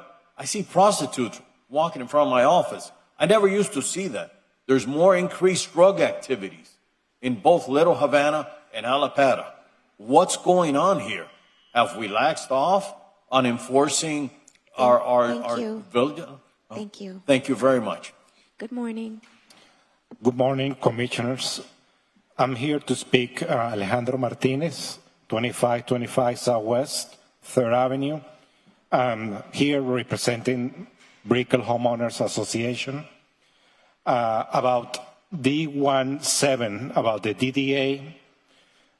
We just want to say stop doing the double taxation and also put it on the ballot. And about SR1, about extending the elections until next year.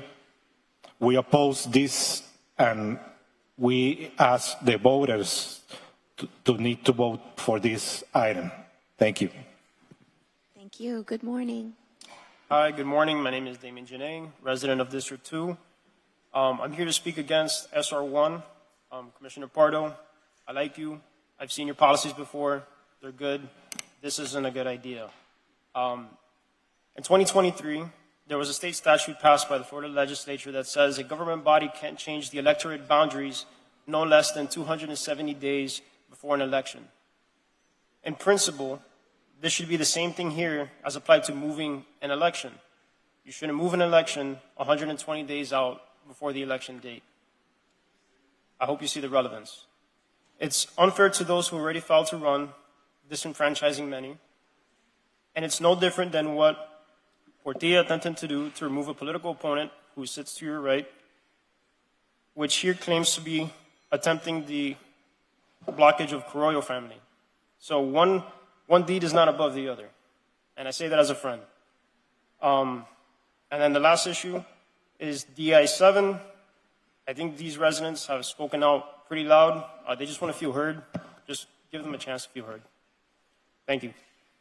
Thank you. Good morning. Good morning, Commissioners. My name is Federico Baroglio. I live on 465 Brickell Avenue. I'm here to have some remarks on DDA. Brickell residents are taxed on the DDA activity, and we don't see a lot of services back to our neighborhood. So please, to find out what the voters would like to speak about, just put it on the ballot next time. Thank you very much. Thank you. Good morning. Good morning, Chairwoman. James Torres, President of the DNA. I want to get straight to the point on a couple of issues. First, the DDA. We've been raising the alarm for months. The DDA stacks a second tax to downtown and Brickell.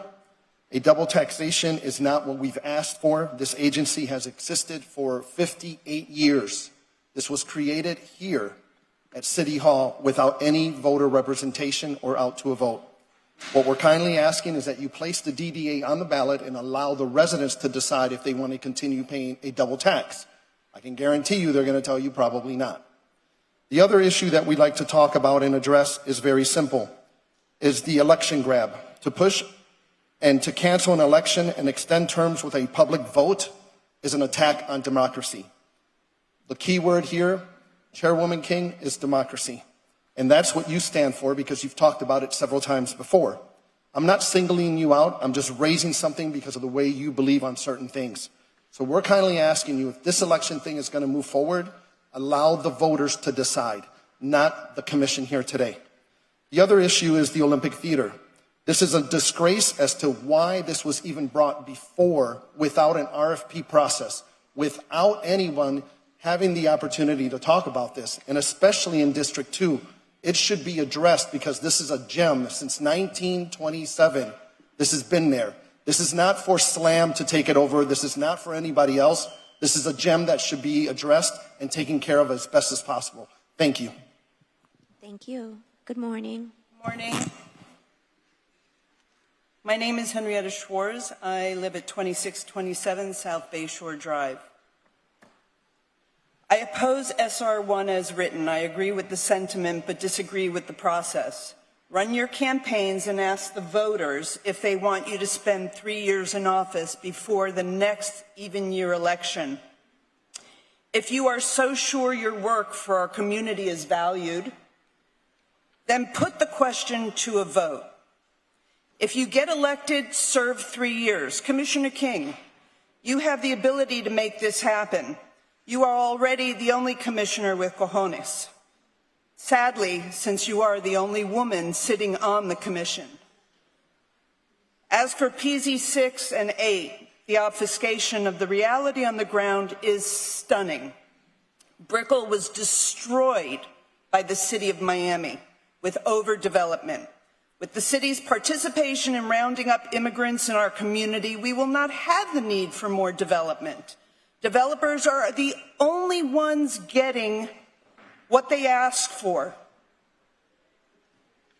What would it take for the city to, developers are the only ones getting their way in this community.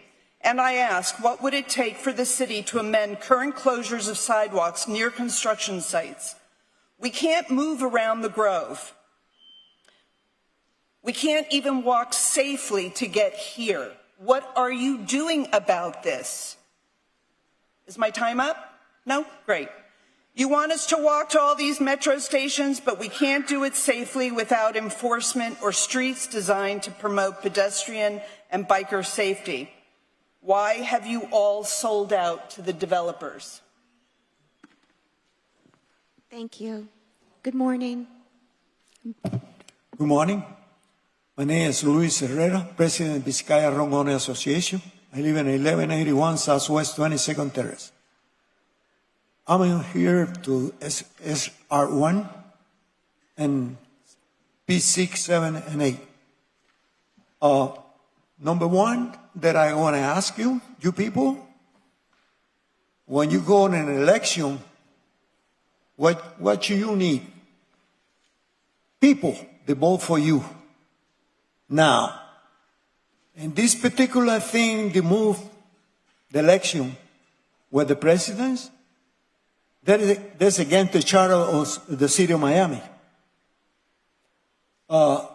You're supposed to be put it in the agenda and letting the people vote for. That's the constitution of these people. The people had the right to do and vote. And you people, the 3 commissioners, try to do something for the people. That's wrong. And 6 and 7 and 8, I said, like it happened in my neighborhood, the high rising, that's known into Miami 21 when we went to support Miami 21 to survive the neighborhood and get away from the high rising, and you people are still changing the zoning and changing the way high rising is. That's wrong. Thank you. Thank you. Good morning. Good morning. My name is Anna Wenger, 3553 Palmetto Avenue in the Grove.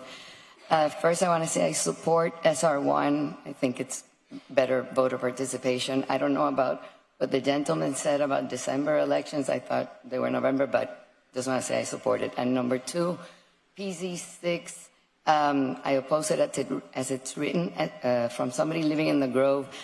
It's a small and charming village. I'm sure there are other small and charming villages in Miami that feel the same way. Let's keep it small and charming. That's why I'm opposed to PC6 as it's written.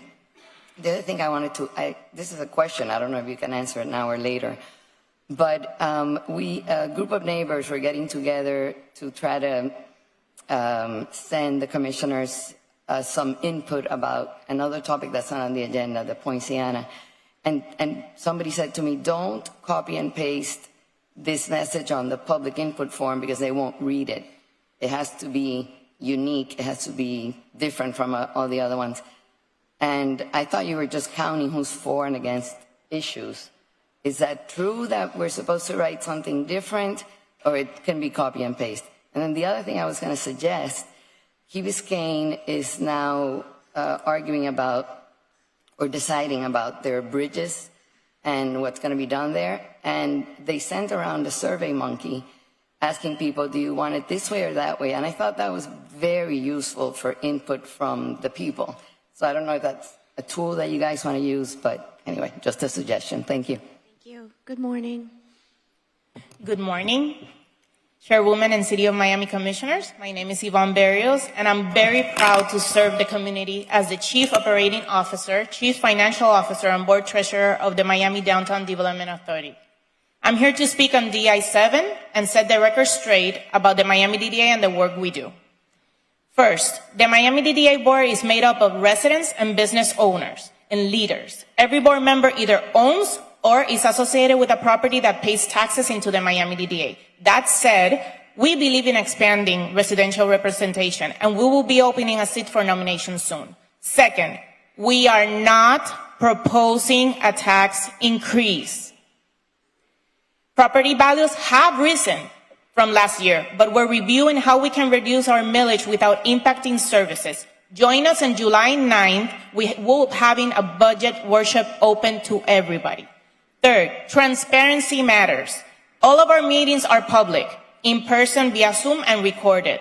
Everyone is welcome. During recent meetings, 3 or 4 individuals have provided feedback about the ad valorem tax revenue that the Miami DDA receives.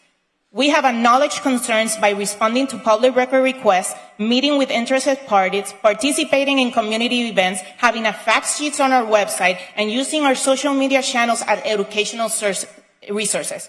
We listen and we act. Fourth, our priorities are aligned with the tax revenue where it comes from. The biggest share of our budget is quality of life and enhanced services. Efforts like security, safety, cleanliness, homelessness, these initiatives benefit residents, visitors, and businesses alike. Fifth, every grant that we award must show an economic and community impact.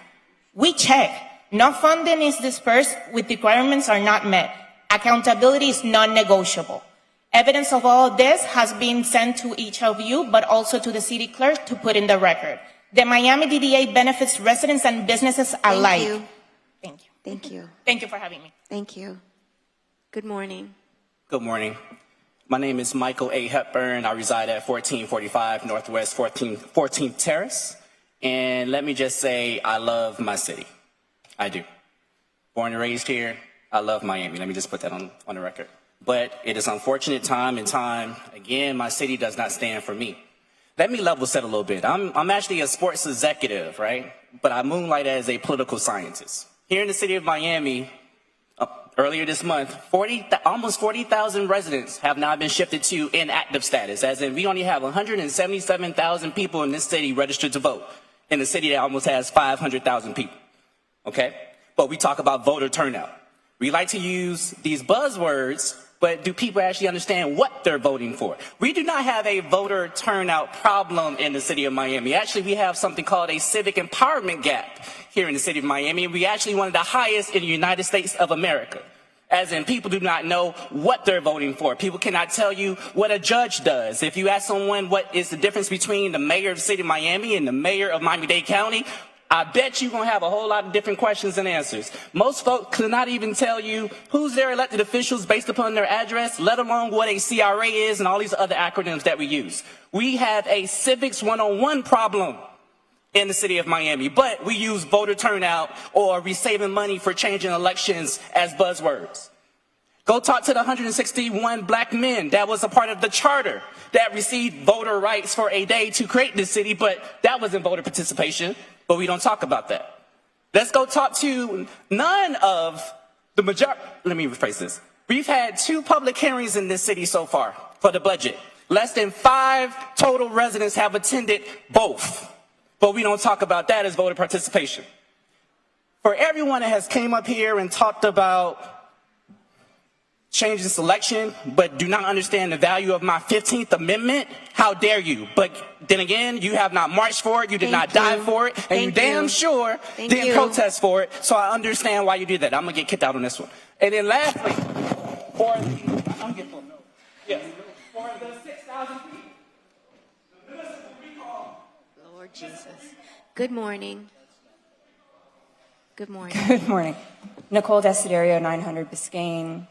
I didn't write anything today, but I'm just going to speak on SR1. I support changing the elections. I think, like the last gentleman said, we do have a lot of problems in Miami, but we can only solve one at a time. Let's take it step by step and start with this one. It helps solve a lot. FR2, abolishing the Bayfront Park Management Trust. Commissioner Rosado, I hope you are just blindly following the wishes of another commissioner up here. I hope you really think about this and come to your senses on what's going on and why you actually sponsored this item. I know you just got here, welcome, but you may not know a lot of the history that's been going on with the Bayfront Park Management Trust. I think Commissioner Gabella is doing an amazing job in his position there. There's no need to abolish the trust now. Someone didn't support abolishing the trust when he was the chair, so I don't know why that would need to happen now. Touching on the Olympia Theater, I don't know too much about this one, but I wanted to share that my little that I mentor with Big Brothers Big Sisters, she actually goes to SLAM. I think it's a great school. She has a lot of opportunities there. But I also think that Pitbull, who sponsors the school, it's his school, I think he can afford to find another solution. I think it's a very well-funded school. She tells me all the time of all the perks they have there. I mean, they have a 3D printer in their school. These things are expensive. I mean, they weren't a thing when I was going to school, but we definitely didn't have one. So I'm all for keeping the Olympia Theater a historic venue, and I think they can find a school elsewhere. Thank you. Thank you. Good morning. Good morning, Madam Chair. My name is Mel Meinhardt, 3075 Virginia Street. You know already how passionate I am about several of the issues I've already spoken. But I would like today to focus our attention on the easiest thing that I'm asking the commissioners to do today, and that is to defer PZ6.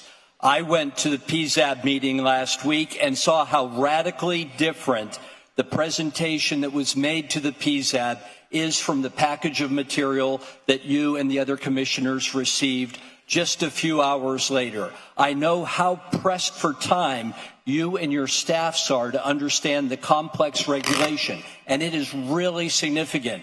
May I, through the chair, address Commissioner Rosado and point out that the PZ6, as described to PZAB, would turn Coral Way into a complete canyon, exactly what he was fighting against at Coral Gate. May I address, please, Commissioner Gabella, as described by the representative of the city, it would allow the properties immediately across from Sewell Park to be aggregated into T4 by process and with exception go up to 24 stories across from PThat.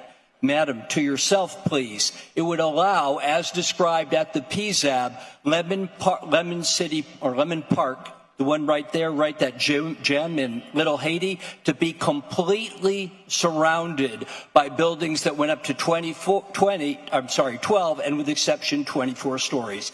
Defer PZ6, give your staffs the time to really understand this thing. It's big, it's bad, and it could really hurt us. Do yourself a favor. Thank you, Madam Chair. Thank you. Good morning. Good morning. My name is Hilton Napoleon. I'm a lobbyist for the Bayfront Park Management Trust. My professional address is 2525 Ponce de Leon, Coral Gables, Florida, 331334. I think we can all agree that Bayfront Park is not really just a park. Bayfront Park is an internationally known revenue-generated venue. It hosts large festivals, the fireworks show, and major tourist events come to Miami to come to Bayfront Park. Live Nation, Ultra Music Festival, the Super Bowl host committee, FIFA, there is an extremely large, high traffic turnout. This is not a park. This is a venue. It is more than just a park. It needs specialized governance. It needs specialized management.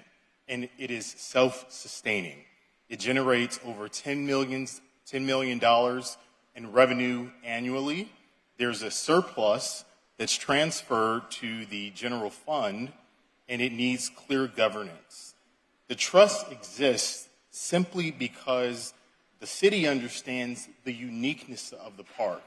Other cities like New York City and Central Park, Chicago, Houston, they have similar entities that control the revenue-generating parks in their community. Conversely, the Parks Department is not the same as the Bayfront Trust. Generally, parks are not intended to generate revenue the same way that the trust is or that Bayfront Park is. Parks are primarily for basketball courts, tennis courts, soccer fields, pools, things of that nature. None of that exists at Bayfront Park. In addition, there's minimal revenue that's generated from the Parks Department.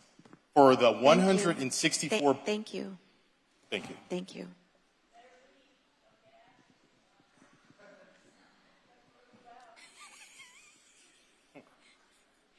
Is there anyone else that would like to speak?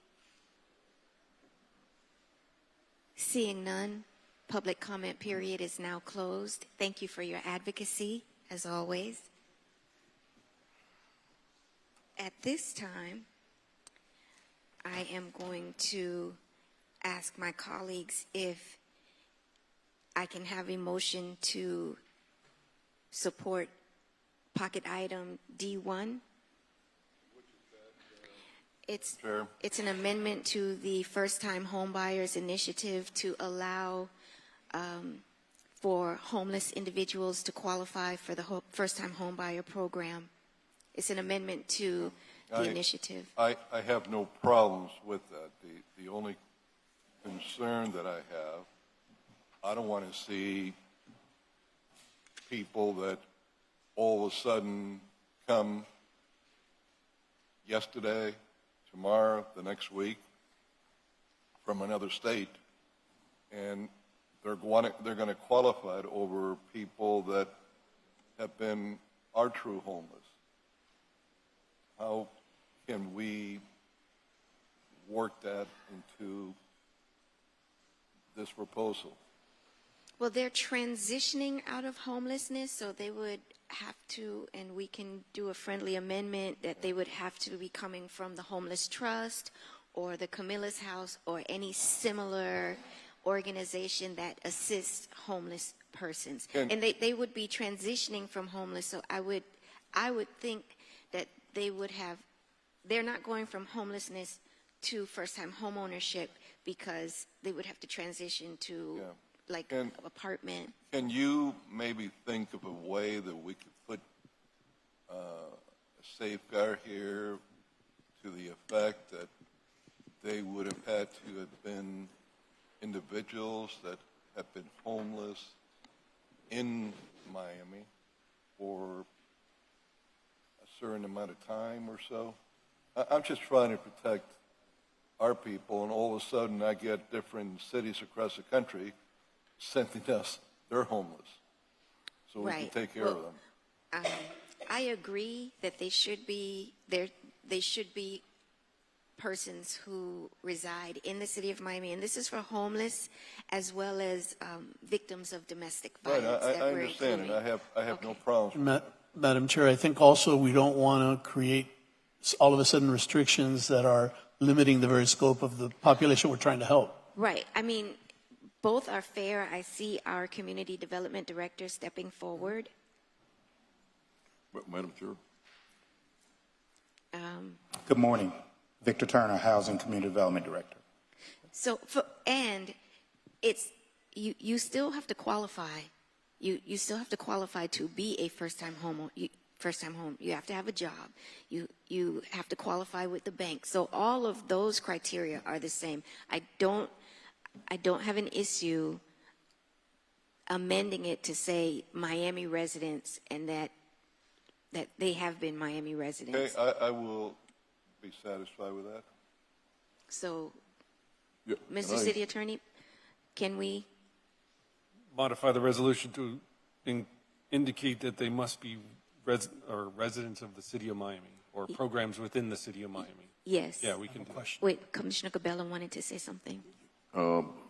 Yeah, what I wanted to say was I am particularly troubled by this also because months ago I had asked whether we were identifying the people that were coming in and were they residents of the city of Miami, because I was concerned also, like the commissioner is, that in fact that is happening, that for example Miami Beach or others send their problem to export their problem to us, and especially me, let me tell you, I've got the 7th Avenue corridor where Camila's house is located, so I think we should put, I agree, I think we should put something in here. And it isn't, but absolutely. the initiative, the legislation is for Miami residents. This is my initiative to bring home ownership opportunities to folks who would not otherwise qualify in the city of Miami to be a homeowner. And it's better than nothing. It's deep subsidy.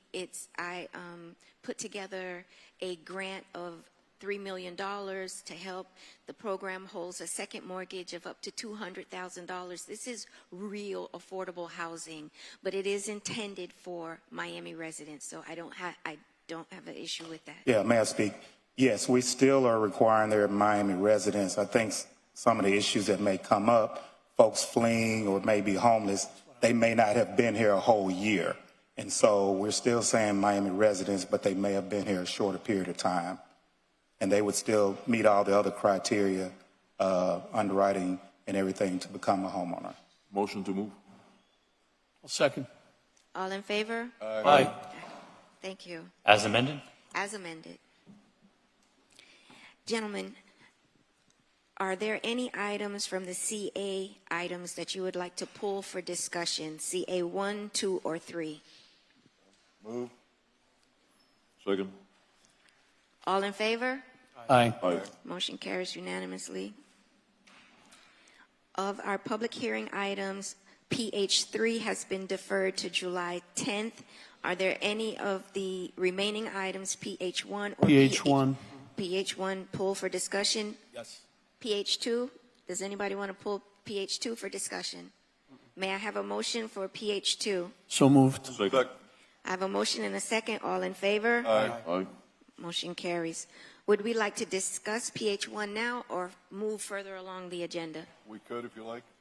Okay, quickly. Whatever is the will of the chair. Madam Chair, Commission. So this item has, I think in terms of public perception, moved rather quickly, and it kind of has more from a timeliness perspective. I think the intent was to activate the space for the upcoming school year. after consideration, conversation, obviously with the district commissioner, as well as some of the constituencies, both in downtown, those that have a long history with the theater. I certainly have over 30 years of relationship in a number of different capacities with the theater, and I certainly feel that the city, and there was a reference to the issue of whether we are good stewards of our city assets, and in a lot of ways, this is probably a prime example of where we've, as a city, never really been able to commit significant resources to a building that's almost 100 years old, is historic, does have a historic designation, and is in desperate need of a considerable amount of work, upwards of $35 to $40 million worth of work. This particular opportunity was presented, and although on the surface and at face value feels to some, because there's a lot of detail that still has to be sort of processed and worked through, feels kind of like an odd marriage in terms of an educational institution with a building and a theater, and in a lot of ways, being hypersensitive to the fact that this building has been a venue that has hosted some tremendous musical acts in the past. It's not really a working theater per se. It doesn't operate like the Art Center. It doesn't have the back of house that accommodates that. Has an incredible acoustics to it. But it was built as a movie house. That's inherently what it was built for originally, much like the Coconut Grove Playhouse in Coconut Grove, because they were built in the same era. But it is an incredible venue, and the intent is to maintain that same level of utilization, but to incorporate a significant educational component into that. So we think the partnership really has an incredible amount of merit. What we're willing to proffer, and I think it'll add a little comfort to the community in terms of just the conversation around what's going to happen and some additional public input, is to modify the resolution, to remove the portion that allowed me the opportunity to enter into the PSA subsequent to this reso, and have that purchase and sale agreement come back to the commission for approval, so that the resolution, as it'll read and as amended, would just authorize me to begin to finalize and formalize that PSA, but it would have to come back to the commission for approval. And City Manager, I just want to make clear, so there would be about 30 days for community engagement, for details to be put out in the community so people can review this, people can discuss this, and so that by the time this comes back for a vote, we will have all that information, and our office works in tandem to make sure that we're getting out to everyone and the interested parties here. Yeah, the intent is the goal would be to bring it back second meeting in July, so we will immediately begin to garner that public input. I've also encouraged some of the constituencies to get a little more engaged in that process of identifying, the operational scope and the requirements. That was always intended to have some very specific guide rails and restrictions as it relates to how it's used, when the capital repairs are done, and the timeliness of that, and some outside participation. And one of the key elements, and some of the feedback we've gotten has been, how much time are we going to allocate, right, for that theater to be used as it has been in the past, which is a concert venue for shows and whatnot. So those are all the parameters that we'll incorporate into it. And so the deed, although it's a conveyance, the deed will have a number of restrictions to it, that if they are not met, that property will be reconveyed back to the city. And just to be clear for the people that were asking for a deferral, this is essentially a deferral coming back 30 days. I mean, it's not a deferral. Yeah, it's just not an absolute resolution that empowers me to then enter into a PSA. It has to come back to the commission for approval. And then they will have opportunity to give public comment again. Correct. We'll have to vote on that, and I think that was their primary concern. Yes. Thank you. Madam Chair? Commissioner? I think for the sake of the public, because there's a lot of information that we've received in the last few days about how this proposal came about and why this particular entity is interested, et cetera. But I think there's a lot of information, and this is really directed to the manager, I think there's a lot of information that the public is not aware of, and we essentially have just the one proposal we're looking at. But could you provide some history on how this came about, why this particular party has an interest in it, what's going on with the building? There are lots of questions about that, just, so folks understand procedurally.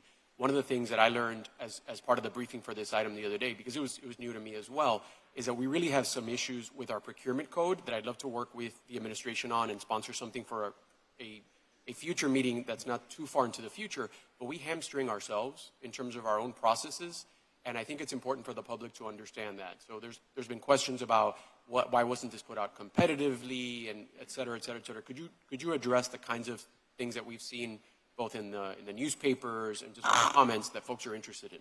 Certainly. There has been a solicitation in the past. There have been a number of solicitations. My early history with the building, quite frankly, is as the project manager on the redevelopment of the tower as an affordable housing project. I was the PM for the company that did that project. So that was my very first introduction.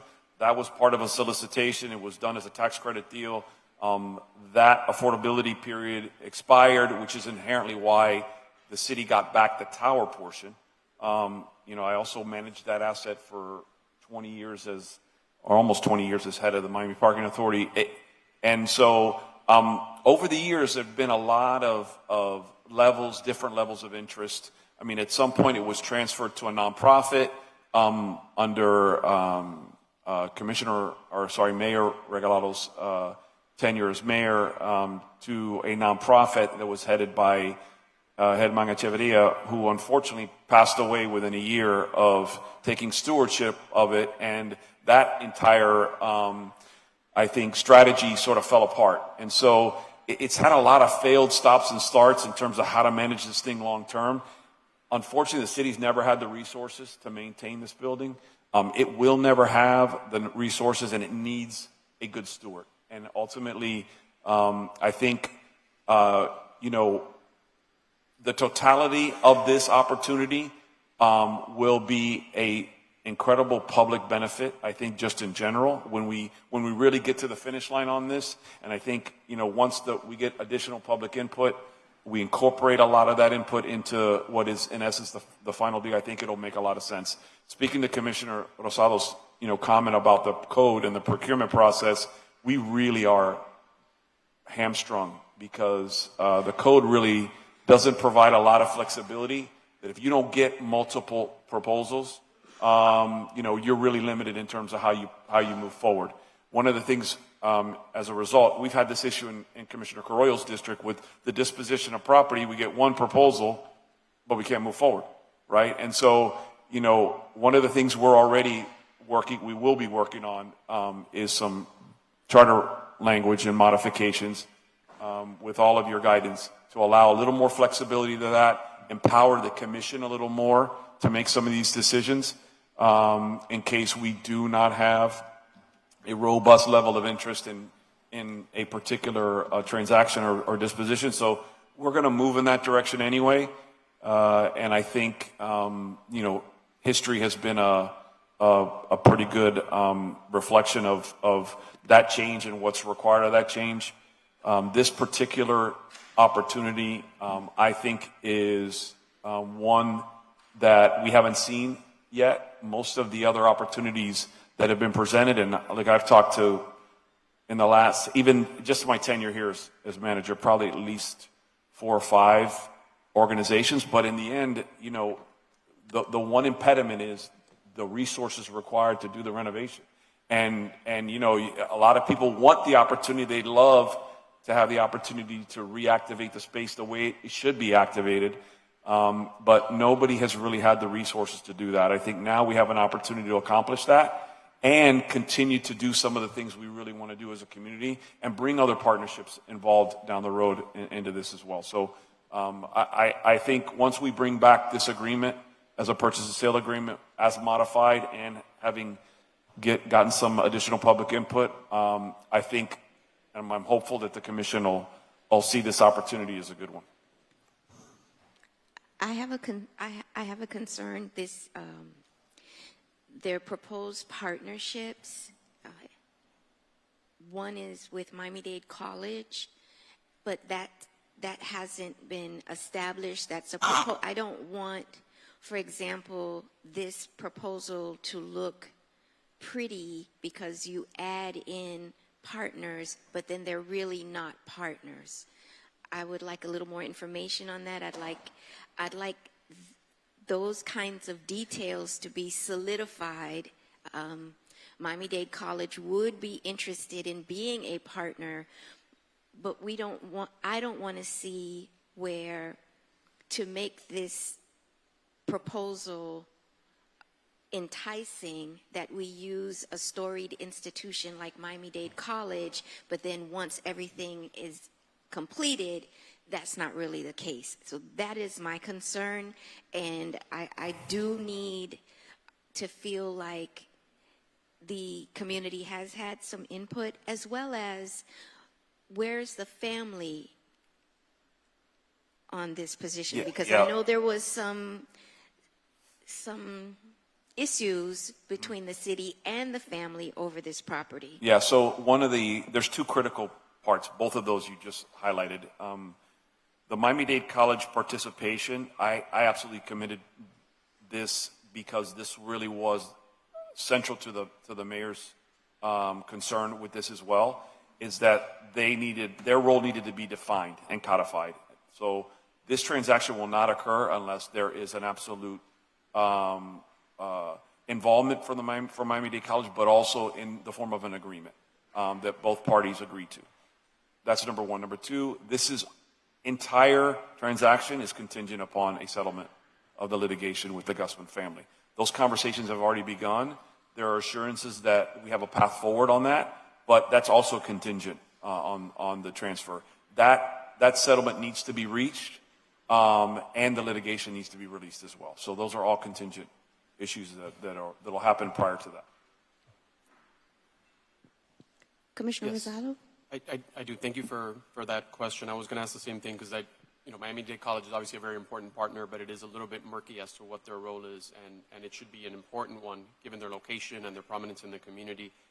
I'd like to make some additional requests. I think we need clarity around the minimum number of days during which there will be public programming. And when I say public, like truly open to the public beyond the school children. I think that's an important component. But this is obviously a gem, something that's very important for historical reasons and cultural reasons. There needs to be greater clarity around how many days are there going to be events open to the public, whether it's the film festival or a variety of other things. I was going to request a minimum of 20 days around this. I don't know if that actually made short changes, so I don't know what the appropriate number is, but I think there needs to be greater clarity and make it as public as possible. I think it can work as a shared facility. I was also going to request that there be at least 3 widely publicized public meetings before the item comes back. I don't think this needs to be, as an item, delayed for a long time, but I do think that there needs to be a lot more clarity and transparency so the general public is involved. Meetings that are done where you have an option of in-person and Zoom as well. I think a lot of the folks that are interested in historic preservation and downtown issues, et cetera, would participate one way or the other. And so I think before it comes back, there should be 3 public meetings to give stakeholders the opportunity to provide their input on this deal.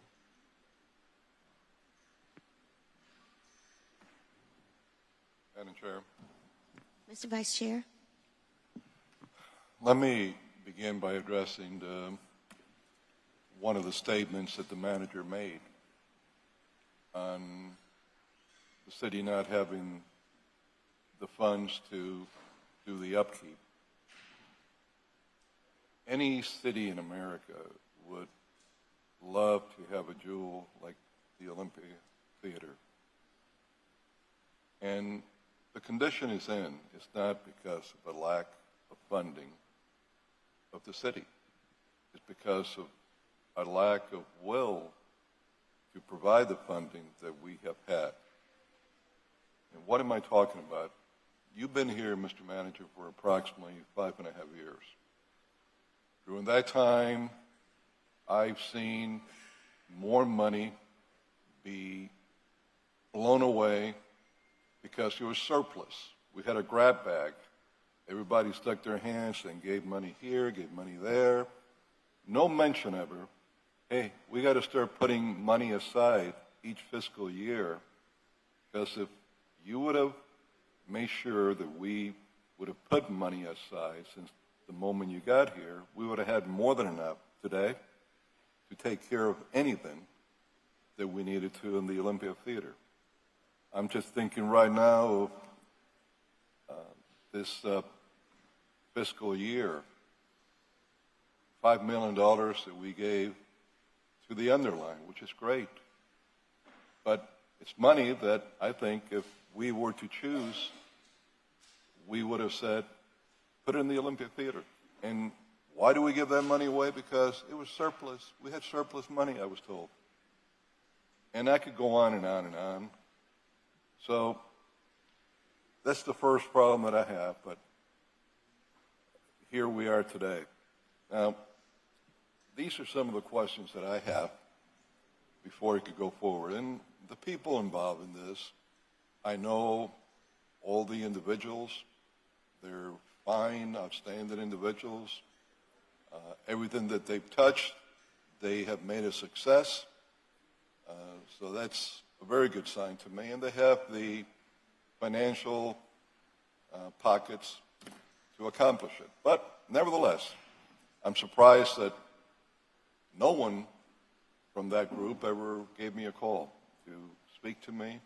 I found out about everything that we were doing just a couple of days ago when you met with me, I think on Tuesday. And these are some of the questions out of many that I have. An appraisal on the property. I don't know if we have one, what the appraisal comes to, and based on what was the appraisal done, because you could do appraisals in many ways to either increase the value of a property or decrease the value of a property. 2, the 30 plus, $40 million or more that you told me that was needed to refurbish the Olympia Theater, are they going to put a bond down to make sure that no matter what happens, they walk away the next day? We're going to have the money to refurbish whatever needs to be refurbished. So it doesn't happen like when with Mayor Regalado, we gave it away the last time. Remember all the promises that were made to us, what they were going to do, what they were going to accomplish? The world would come to an end if we didn't give it away. And look where we're at today. And it's the same story that I hear every time that we're giving properties away. 3, and this is in part something that Commissioner Rosado spoke about. I want guarantees that the theater will be operating for the benefit of the general public with specific dates. And where I disagree is that we have 365 days a year, 20 days. It's nowhere near enough of a guarantee. Or any and all decisions, changes, come back to the city commission, whoever sits here, because I don't know who will be sitting a year from now, 6 months from now, several years from now as a city manager. And those decisions should be made open to the public, not with a manager. This reminds me of when I became the manager in the city of Doral. And the last year, before I got there, the deals that were passed and approved, and I suspect without elected officials reading what they were approving, that in one of the biggest projects in the city, all the authority was given to the manager to sign up. And immediately that particular developer came to me and in a very huge, extensive project that they were responsible, and that's in part why they got so many rezoning, rezoning, that they were responsible for all the street lights for the life of the project. They wanted me to sign off that the city would be responsible. And I said, no way. That's something the commission should do. But Mr. Manager, they said, here, this is the proof of the commission. You have the right. I was amazed that that was there, but I said to them, yes, I might have the right, but I want the public to be aware of it, and the commission to decide it in front of the public. So that's another one of the reasons that I would want to defer this. Now, last but not least, I heard you say this is all contingent on resolving the suit with the family. Well, then this contradicts the reasoning why we're rushing this for the school year. I cannot believe that they can come to an agreement in time with the Guzman family before the school year. And the school year is their deadline. It's not ours. And again, I think these are people that have shown that every project that they take, they make a success out of it. They got the pockets to accomplish all this. But this needs a lot more working on than what I see here. Now, Miami-Dade, just because they're Miami-Dade, it's not another untouchable. But Miami-Dade College also has a record of accomplishing things.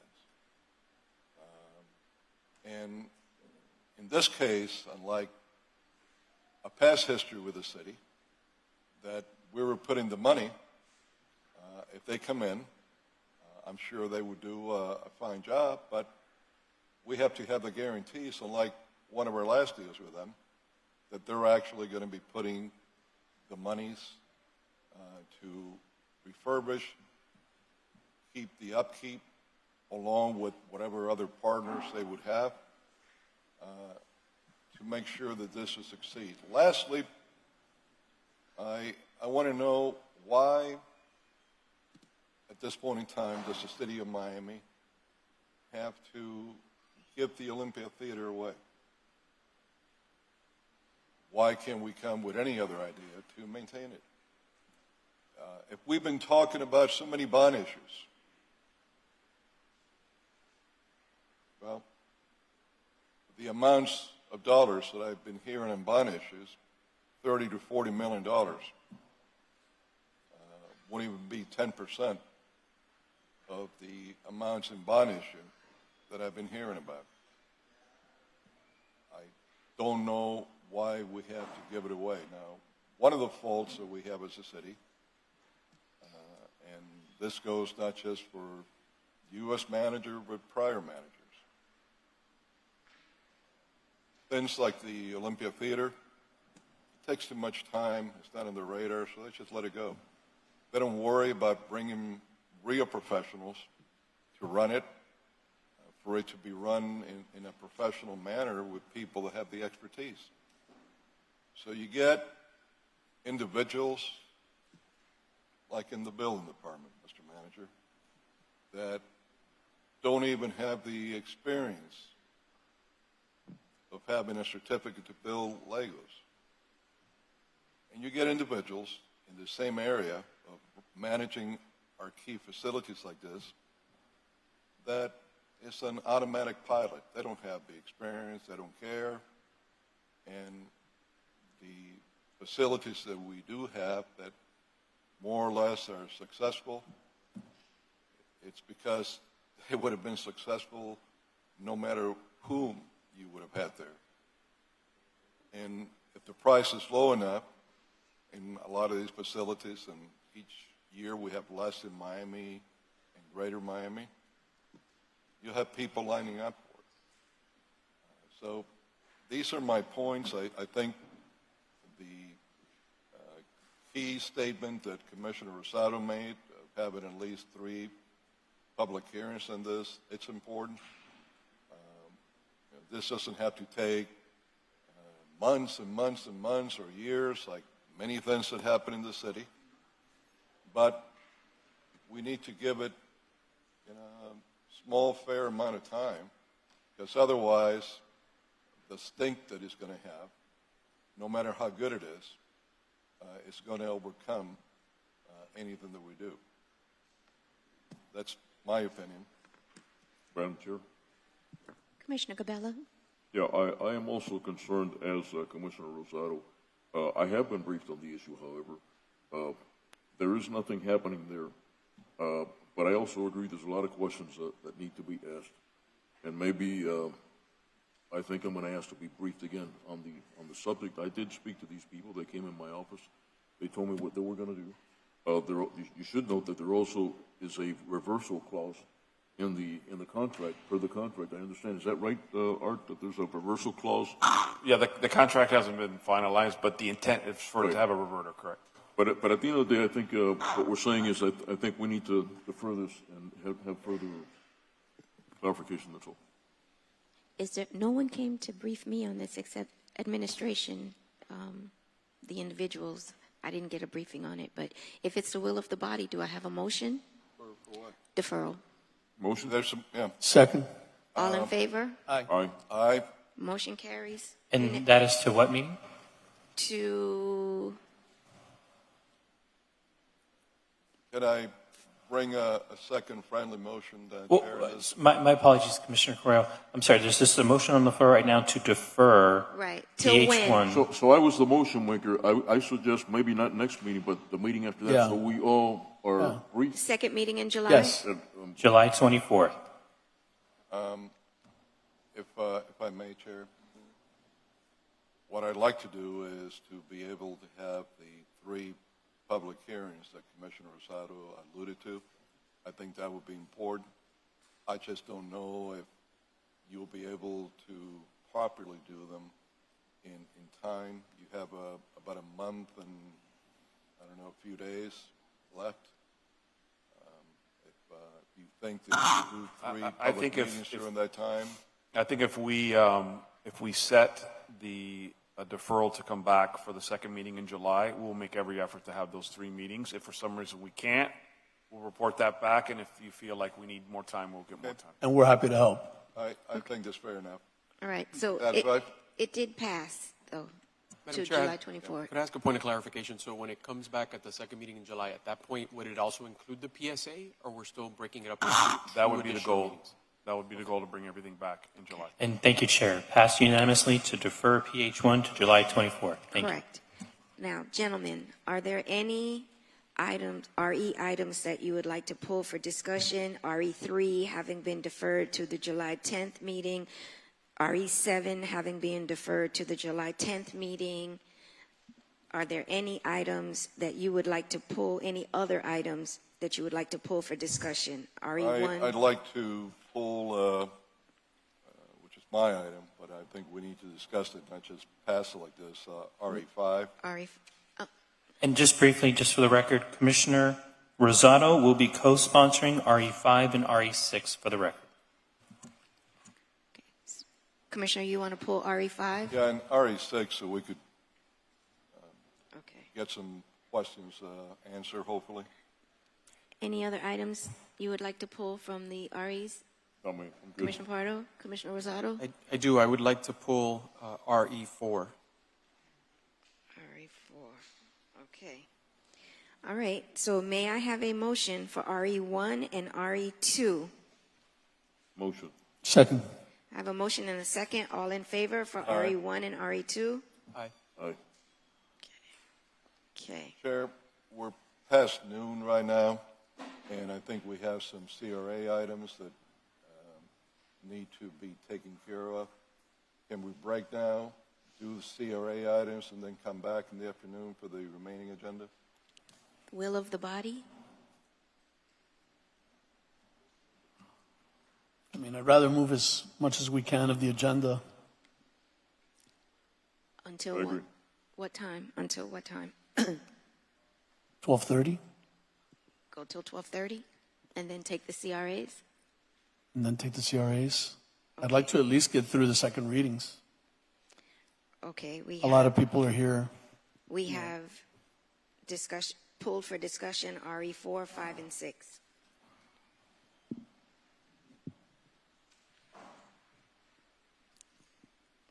Commissioner Rosado? I'll support that. So, support what? Oh, no, I'm talking about your item that you pulled Oh, for I'm sorry. discussion. Gotcha.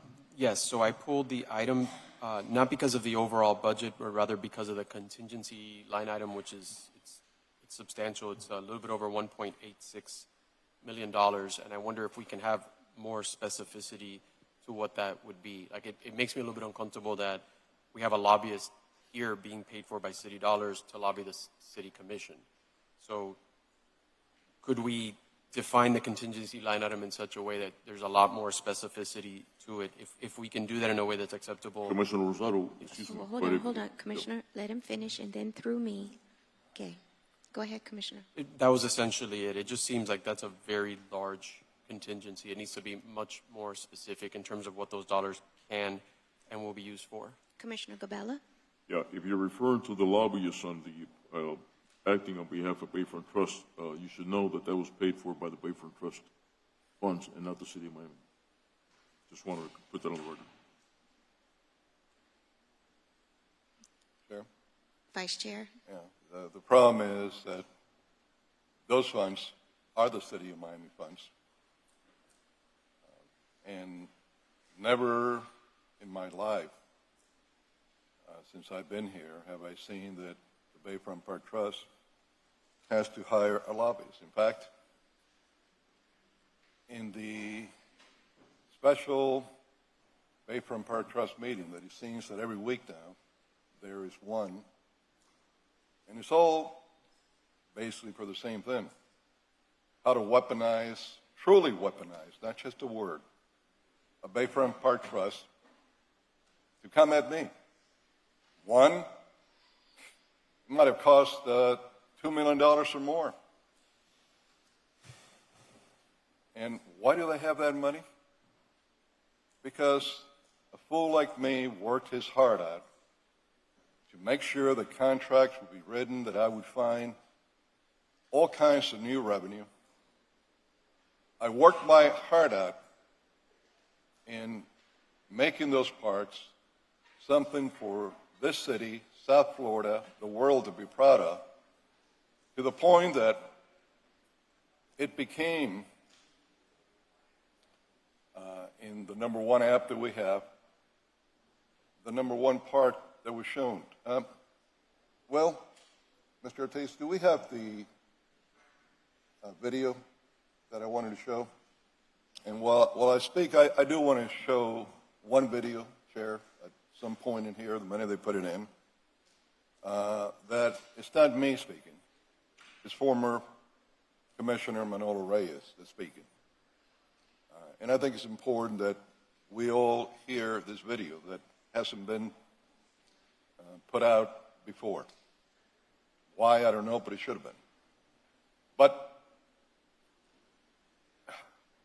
the amounts of monies that are being put out to be blown away with no consideration whatsoever in this trust in every special meeting is ridiculous. One was a $25,000 reward for the arrest and conviction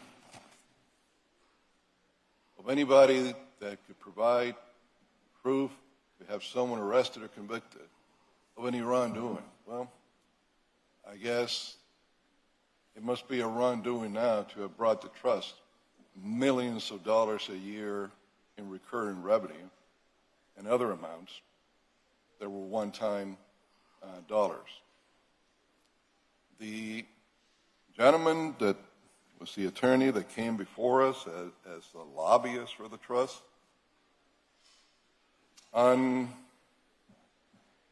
March 13th of this year, he sued the city of Miami and 6 of our police officers, 3 named by name and 3 John Does. There is a real conflict of interest in having hired this individual for the trust to sue in the city of Miami.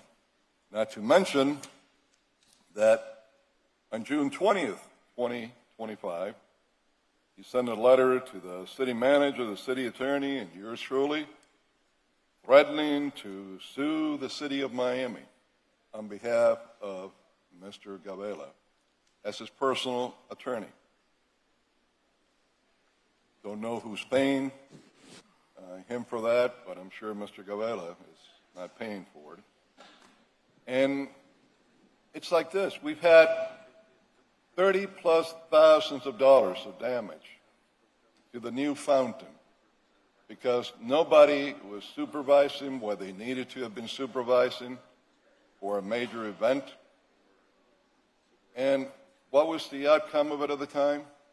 When the budget lady working for Bayfront Park wanted to bill those that did the damage, along with some other buildings, she was fired immediately. With the CPA that the trust had and another budget assistant, individuals that were there before I ever even became chairman. Now, 4th of July, just a small example, but is a view of how monies are going to be blown away, your money.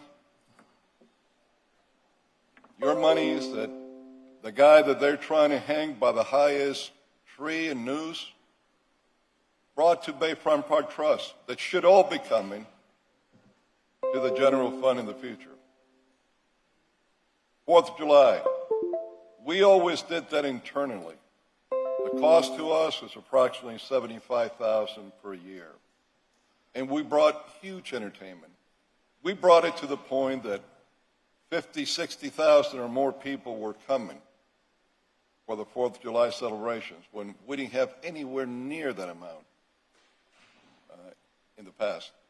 Well, now it's going to cost us 433% more to hold the 4th of July with so much less entertainment and other activities. They have 3 groups. One, we brought in from last year. And prior to that, we had him at Friday's Little Havana in District 3. The Navy Band. You know how much they charge us? Nothing. They're for free. The other entertainer that they have is a fine young man that I recently met a few months ago in a TV program. He's Cuban-American from Hialeah, but he sings country music. There's no doubt in my mind that he could have been brought in for $2,000, $3,000 max for the 4th of July. And then you have another group that I never heard from, but even if you pay him a whole lot for the 4th of July, you know, maybe $10,000. Commissioner? This doesn't come to the amount of monies that they're spending. Madam Chair, for the can I 4th. respond? Now, can you put We're going to hear this the on video so and that then you can respond. Yeah, we but I mean, can hear? No, listen, he says so many things that I gotta. Well, yeah, you have your time, okay? Guys, please, No. let us see the video, and then Commissioner Thank you. Cabela, you will be able to respond. You will Yes, be able yes, to it respond. is wonderful, and I must congratulate Commissioner Carollo. You have to give honor what honor is due, and I'm very proud to have participated and I supported him in his endeavor. And this idea is a magnificent idea, and I mean he have put a lot of hours and a lot of work, and this is a success. And this park, I never seen it like this before. You see, so many people coming in, and now it's really a park, because back I would say 10, 15 years ago, it was just a homeless den. This was Bicentennial Park before, and this transformation has been taking place for the past, I would say, 4 years since Commissioner Carollo became the chair of Bayfront Park and the Bayfront Park Trust. which has been, it was one of the best things that I did because I nominated him for the chairship. But he has done a lot of work here, and I'm really, really proud of what's going on. And somebody asked me before about how this art influences the development of the city of Miami. There is a theory, I'm an economist, and then there's a theory, there's a development through arts. And you can see it wherever its city has place emphasis in art, that area develops a lot. Thank you. Commissioner Gabella? Yes, ma'am. Thank you. Okay. So the whole reason we're here, ladies and gentlemen, and why we're talking about this is because Commissioner Carollo was there for 7-8 years as chairman. Okay, and he just showed this video of Manolo Reyes back then, but Manolo Reyes at some point had lost faith in him because Manolo Reyes voted for me to be chairman back in January, February, and so did you, Commissioner Pardo.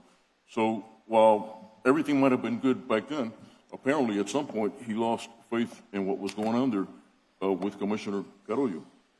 Pertaining to the personal attorney item that he's talking about, what he's talking about is that I expressed that he was putting my family in jeopardy by mentioning those famous videos of his where nobody has put his family in jeopardy. And what we did is we sent a letter asking him to stop showing my addresses on the TV and talking about the radio, and especially the light of the atmosphere that's going on in this country with the immigration debate, where this gentleman has been accustomed to talking about me, where I live, putting, again, my family at risk, and particularly the last commission meeting where it was a very heated debate on the immigration. You were here, we were all here, and he has the audacity to put my house again. Okay, and I told him, and that's what the part of the conversation was, you're putting my life and my family's life, in jeopardy, knowing that this is going on right before your eyes. That's what the attorney was hired, separate from the Bayfront Trust. The gentleman in question was hired to make a presentation to you of why, and he just said it, why the Bayfront Trust should not be dissolved. Everybody knows full well that's been following the subject that the whole reasoning for this to become now is because he is not comfortable that I have taken Bayfront Trust. I had been there for 4 months. We have done a lot of positive things. Okay, whenever we need anything, we go to the board. I don't take a unilateral position. I heard the residents what they say, especially in your district, Commissioner Pardo, and let me go even one further step. Okay, and I'll tell you this. Okay, in December is the review of the park, and I vow right now that if in December, okay, we all think that the park should be abolished, let it be so. I am not attached to the park in the sense that I think it's mine, and I've told that to my executive director. The park is a people's park, okay? And if I'm not there any longer, then so be it. I got to abide by the rules. That's fine by me. But what we're trying to do is we're trying to bring accountability. In 2019, there was an audit done, and that audit revealed that there were a lot of recommendations to be put on. And Commissioner Carollo was told that, and he never put he never implemented those safety guards in place up until this day, and that's why we're in the mess that we're in. Apart from that, the late Manolo Reyes, speaking of Manolo Reyes, may he rest in peace, the late Manolo Reyes asked for a forensic audit here about, I don't know, I think it was March or April of last year, a year ago. We learned about 2 weeks ago or 3 that forensic audit had never been done. So then we asked for a forensic audit to make things right. And we were told by the city that they were going to do it, that we didn't have to do it. We were willing to pay out of our funds, and they said, no, we're going to get it done. Now, Art, can I ask you a question as city manager, sir? Yeah, hypothetical. Who do you work for? If I can ask you that. Who do I work for? Yeah, who do you work for? I work for this body here. Okay, and that's the 5 commissioners and the mayor, correct? Correct. Okay. About a year ago, or a year and 2 months, we gave you a directive. I think it takes 3 commissioners to give you a directive. Am I correct in this? Correct. Okay. And I believe that we gave you a directive, including and this is Manolo Reyes' idea, not my idea, not Commissioner Parker's idea. This was, and you weren't here, Commissioner Rosado, with all due respect, and I can't remember if you were here that day or not. But at any rate, we gave you that day a directive to have the audit done. And that audit for a whole year never got done. You know, and now you're asking me again. You're asking me again, and now I'm the chairman. Let us do it one more time when it's already been failed. My point is that this is all being done because you guys didn't act. That's not on me. I came into the scene 4 months ago, and I want to right the ship. I want to make things done. And the other thing is that why we needed to report also on everything that was done there in the last 7 or 8 years, because we were not going to be saddled with everything that was not correct there, including the recommendations that were made by the audit in 2019 to put guardrails in place, if you will, and Commissioner Carollo never bothered to do that. That's why we're in the mess that we are in now. We are just simply trying to right the ship. I ask you to let us do our job till December, and if you think in December that we should dissolve the audit, by the way, do it. And if you think that I shouldn't be there, and you, Commissioner Rosado, want to take it over, or you want to take it over, or you, Chairwoman, that's fine by me. I don't have a problem. Okay, I'm not, I'm not like this that you guys are going to have to pry my hands. I don't do, I don't make money there. That's not my thing, people. Okay, and pertaining to the 4th of July, let me just set the record straight. We're doing the 4th of July as something nice because it's a 100-year anniversary of the park. He failed to mention that. Okay, that's why we're doing it. And by the way, when we do it with vendors, not people that I know or he knows or any. No. We do it. We go out and we do it to whoever we think can do the best show, put on the entertainment. This includes 2 barges of fireworks, entertainment, food trucks, a lot of stuff for the kids. We got a whole array of stuff going on. So I just want to clear the record. And the other thing is, if you abolish the park right now, with everything that's going on, it's gonna look like funny business on the city's part, let me tell you. Because I repeat, you guys, okay, I have been put into this position. I was nominated. I'm doing the best I can. I'm not responsible for what went on there, the disarray and the disorder that went on there for 8 years past, whether good or bad, intentionally for malfeasance or not. That was not me. I just came into this 4 months ago, okay? 4 months ago, and I'm trying to right the ship. So don't make it look like I'm the guy now that I'm spending money and I'm doing this and I'm doing that. No. I'm asking for the stuff that should have happened a year ago, asked for by the late Commissioner Manolo Reyes and this body. We gave you a directive, Art. Can you tell me, Art, by the way, why that audit never happened? I'm just curious. Well, there were a number of factors, and Larry can certainly go into more detail, but one was procuring the auditor. 2 was the modification to the scope. I think there were a couple of scope changes. So by the time we were able to onboard the auditor and then begin, that's kind of where we're at. That ultimately resulted in the delay. Okay, ladies and gentlemen, if you guys, members, if you guys want to go ahead and dissolve, do what you got to do. It's on your conscience. I am clear that I'm trying to do the right thing. People, I have no interest in this. I'm trying to do the right thing for the people of Miami who elected me. Okay, and the taxpayer. Okay, I mean no ill will. And if that's the decision of this, I will abide by it. I will not go crying like he did 2 months ago that he did all this hoopla. No, I will go. If that's the will of this body, whatever you guys want and you think it's fair, go ahead and do. But I ask you at the end of the day, let me finish my work, what I'm doing. Let's revisit this thing in December. And and by the way, the other thing is we don't have a plan. If you should dissolve that today, there is no plan. Art, I spoke to you, I think 2 months ago, 3 months ago, and the question was, should we abolish the Bayfront Trust? And you said to me, and quote me if I'm wrong, that at that point you don't think it should have been brought into the city of Miami. Am I correct in that or not? What we talked about was what that transition would look like. Obviously, the park is unique. It's very unique. It's not like a regular park. And at that point, we hadn't even done any analysis or review of what that transition would look like. Ultimately, this item came up now, and if in the end there is support for it, I think what would be prudent we'd have to come back to you with a plan for what we do with the park, because we don't. I mean, it's got staff. It has unique revenue streams that are associated with it. So there's some things but that's my point. That's my point. We don't have a plan right now, and I think if we're going to do it, and I said again, if we're going to do it, and this is the will of this body, let it be so. But then let's do it in an orderly fashion. Let's go up to December, but let's finish, and then you guys decide. Okay, this is what we're going to do. We'll study it. We'll do it. I am my case, people. Thank you very much. Commissioner Pardo? Yeah, I just want to add, the residents of downtown and the neighborhoods, the vertical neighborhoods there, have been through hell with this park. I mean, our office calls, emails, people coming in constantly. I mean, we had a lot of feedback for change. that change finally happened, and it was getting Commissioner Gabala to chair the park. Since then, we've only heard, like we heard today, people come in and say, hey, we're being listened to. This is great. Hey, they're actually contemplating doing a master plan, which is something that a lot of these people had wanted for a very long time. Makes perfect sense for a really beautiful master class park in the middle of our city.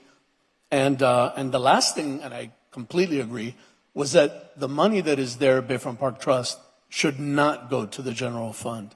That money was earned kind of off the backs of the people in downtown. There are digital billboards there generating that number that they deal with. There's Ultra, there's all the events. So from the downtown perspective is, hey, we've kind of earned this, we've worked hard for this, this is the park that we want to be able to have feedback in. I mean, that's really the bottom line. They just want to have a say and participate. This is the first time they feel like they're having one. And I think we really need to consider the residents, what they've been through and what they want. Thank you. Hold on one second. I think that we are putting two items together. What is before us right now is merely adopting an amendment to the budget, not other items. And we've pulled all of that in. I didn't say anything because I don't want to interrupt anyone from speaking. I don't want to be accused of not allowing you to speak. But what is before us right now is RE4 amendment to a request to adopt an amended FYI 25 budget for Bayfront Park Trust. May I have a motion? If I may, Chair, this item should be addressed after we address the other one in the park. I disagree. And I disagree. And if I can respectfully request, look, every time that I speak, he tries to intervene, interrupt, and then my time gets cut down because you don't want him to blow up again. And then he comes bringing all kinds of stuff that are just not truthful. Okay. And I need Hold the question. the time Hold to on. rebuttal. I need the time to rebuttal I agree some with of the you. statements that he made. I agree with you, both of you. I let both of you speak for as long as you want. Right now, you can rebut what he just said for 3 minutes, and if you want to rebut what he said, No rebuttal. Just call the question. No rebuttal. So I will allow the commissioner, and I see Commissioner Rosado would like to say something too. I will allow you to respond to what he said. 3 minutes. Go ahead. Yeah, okay, Go thank you. ahead. No, number one, he keeps saying that Commissioner Reyes asked for a forensic audit in Bayfront Park, period. Commissioner Reyes spoke because the minute that Mr. Guevara came in, he was asking for a forensic audit in Bayfront Park. Not true. Commissioner Reyes talked about forensic audits for all our different organizations, including CRAs, Southeast Overtown, and all the other organizations that the city had. There was no reason to have picked out Bayfront Park alone for a forensic audit. So that is strictly not so. When Commissioner Reyes came at the last meeting that he came here, he came with a high fever. He was shaking like a leaf here, and he tells me, Joe, this place is like a freezer. It wasn't cold here. He had a fever. He was brought in by his chief of staff strictly to get him to vote to get me out of Bayfront Park. And then when he voted for this, he was so sick, they brought him through Zoom with his chief of staff right there telling him to vote to get me out of Bayfront Park. He was sick when he did this. What you saw up there was Manolo Reyes was not sick, telling you the truth. So the other statements that have been brought up about the neighbors and so on, you're talking about the same 10 people that are supporters of Commissioner Pardo that he's used and weaponized against me time and time again. This park, all the monies that are being spent, all that they're looking at is seeing how they can hurt me. You have an interim executive director that works for his office directly, And his sole experience in managing, if you think that's experience, is that he owned a spa in Sunny Isle. Well, maybe he's a good masseuse, I don't know, but he certainly doesn't qualify to be a director there. When they were trying to take my house away, that same executive director with another one of his staffers was there every court hearing with the people that were trying to take my house away, that they failed with 3 different judges. And this is why he's taking these actions, because he's getting directions to come at me, to try to hurt me and my wife. He talks about that I did this, I did that. I have a board that runs this. He knows that for over a year, he had a member of that board that he appointed that's sitting out there. And if there would have been any wrongdoings, he would have been the first guy that would have told him, this is being done. That never happened whatsoever. Commissioner, 3 minutes. I'm going to allow, with the and chair's then permission. Commissioner Rosado will. With the chair's permission, quick rebuttal. Number one, okay, I get to choose as chairman who the executive board is, okay, and that's what I did. An interim executive board, by the way, because we didn't have time to get through the whole application system. Number two, when you, Commissioner Carollo, wanted Jose Suarez, I went ahead and voted for it because you're the chairman, okay? I've got no problems against you in that. I fight with you today and tomorrow. I'm not thinking of you, just so you know, okay? I'm doing my thing. At the spur of the moment, I do my thing, and I move on. I'm not vindictive, man. That's why a lot of the times you see me that I'll second your, if it's right for the people, I'm going to second you. I'm not into your, your pettiness that you do, with all due respect. But look, I voted for Jose Suarez, okay? That you wanted him, I voted for him, okay? And he was your chief of staff before. Then in December, you yourself have a blowout with Jose Suarez, which now he's suing you, okay? So who's the problem here, okay? Jose Suarez himself, you and him had whatever you had, wasn't there, I don't know. But the gentleman now, somebody else is suing you. Okay, so now you tell me who's suing me right now. You went through, I don't know how many executive directors, because everybody lost track. Okay, and people want stability. They don't want the craziness that you had, with all due respect, Commissioner. You know what I mean?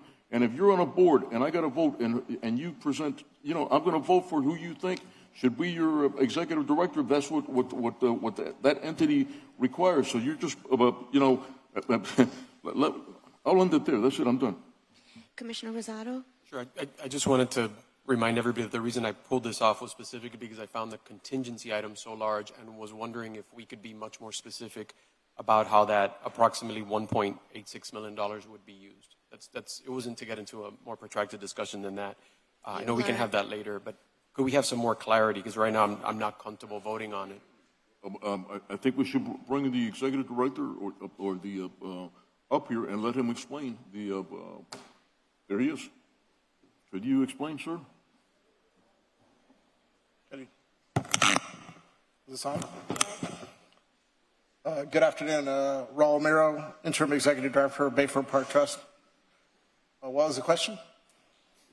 So we're being asked to approve the budget, Mr. Miro, and my concern in reviewing the budget is that the contingency line item is really large. It's almost $2 million. That was done in conjunction with the Director of Budgets, Donovan.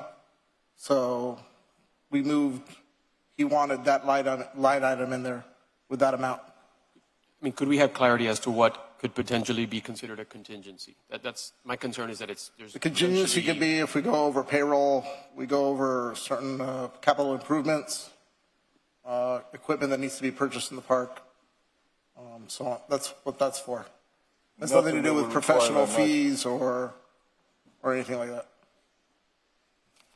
So payroll, equipment, capital Equipment, purchases?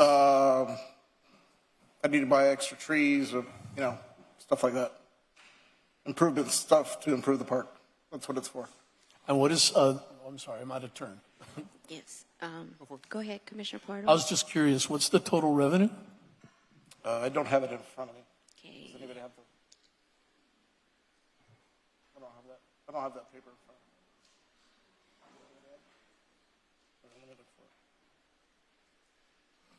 While he looks for the total budget.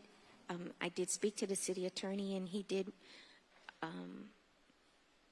George, about the conflict, please, Yes. for the record.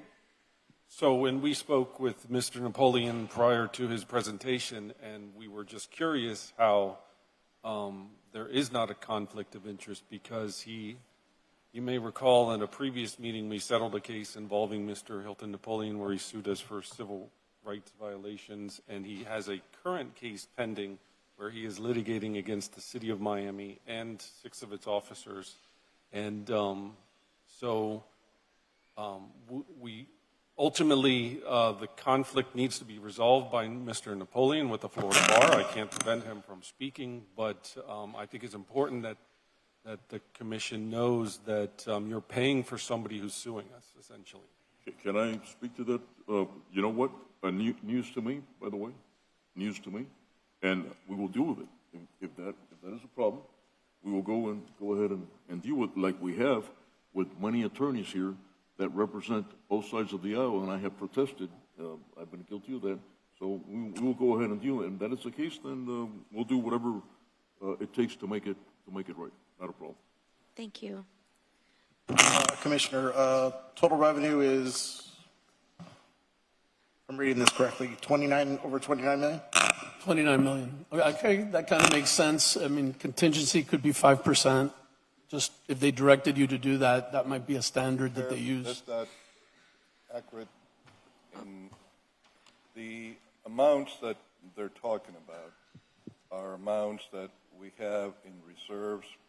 A big chunk of it is the money that can only be spent at Maurice Ferre, that we would get $2 million a year from the Omni CRA deal that was done many years ago before any of us were here. The total overall budget is very, very minute. The reason that this inflated amount was given, because the former executive director, Mr. Jose Suarez, said that we had to put all this in a new budget to show the monies were being spent, because he said that Mr. Pardo wanted to raid all the money and do different things. And this is what he brought to the board, and the board approved. But those monies in this budget, there's no way that we're going to spend, because we don't have that expenditure of $29, $30 million in 1 year. So you're... Madam Chair, can I call the question? May I? You're not saying that you have an annual budget of $29 million. No, that's what's budgeted. That's budgeted. That's what you have. Say that. Yes. He did say that. Okay, but No, that's what's budgeted on this paper. That's all. okay. That's what you have. From So, your previous okay, guy. okay. You just said it. From your previous guy. Okay, right? I mean, okay. That's what you said. Come on, We have enough information, I believe. All right. May I have a Call motion? the What motion. happens when There's you already a have motion spy and on the floor. Motion to approve. Be a Hold on, director hold of Bayfront Park. What? I'm sorry. The city clerk is trying to say something. Chair, there was already a motion on the floor by Commissioner Gabella, seconded by Commissioner Pardo at 12:24 p.m. I see Commissioner Rosado has something to say. I'd like to offer a friendly amendment, because I can see approving this with a couple of conditions. Number one, that we restrict the contingency to payroll costs and capital improvement costs, and that the funds not be used to lobby us or to pay for any sort of bounties to find anything irregular. That's fine with me. That's fine. So that's been accepted. Do I Yes, have ma'am. a motion and a second already? Good to Aye. go. Good to go. All in favor? Aye. Aye. Nay. 4-1, Commissioner Crowe voting no. Now, RE5 and RE6 was pulled for discussion. Are we going to take a lunch break at 12:30? We are going to continue? take. We are going to And take. can we do SR1? Because a lot of folks. I'm I trying know. to get through. I'm trying to. Madam Chair, I might be able to make something a little easier on you. The chief had to step out. So could we do RE5 after the break when we know he'll be back? Because I know Commissioner Corroy would probably want him here. Yes, I think he should be here, but Chair, we said 12:30 is 12:36. So can we go to the CRA items and then come back after lunch for the rest of the agenda? What is the will of the body? I agree. I mean, I personally would like to see SR1 only because I know. You got.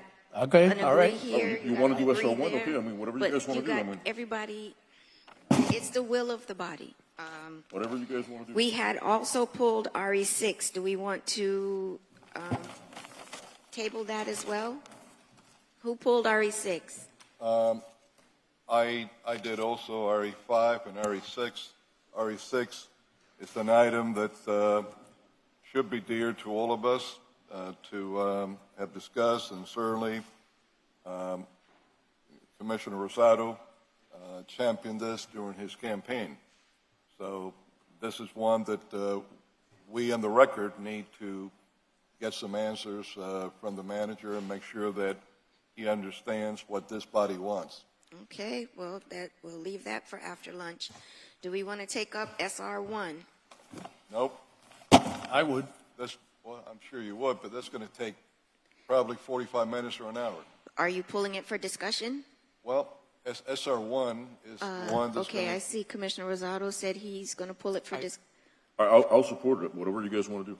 I suspect that folks do want us to discuss it, absolutely. So, okay, so we'll leave it for after lunch, because if it's a discussion item, it can go on for, and it will go on for.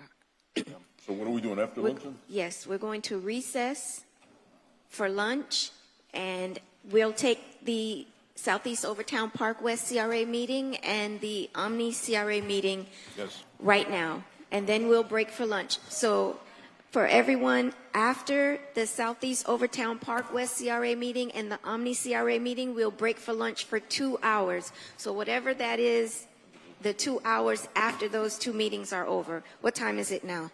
So I believe we'll be finished by 1, so we'll resume at 3 o'clock. 3 o'clock. Thank you, everyone. Thank you for your advocacy.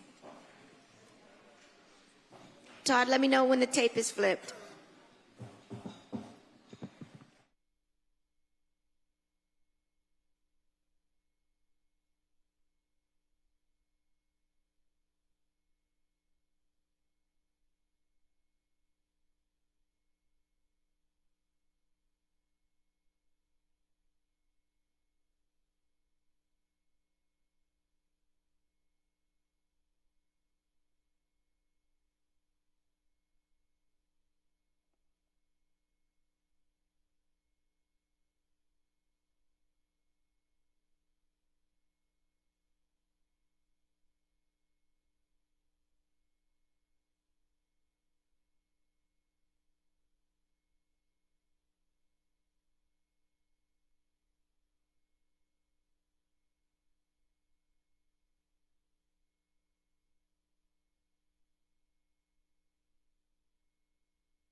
Welcome to the Southeast Overtown Park West CRA meeting for June 26, 2025.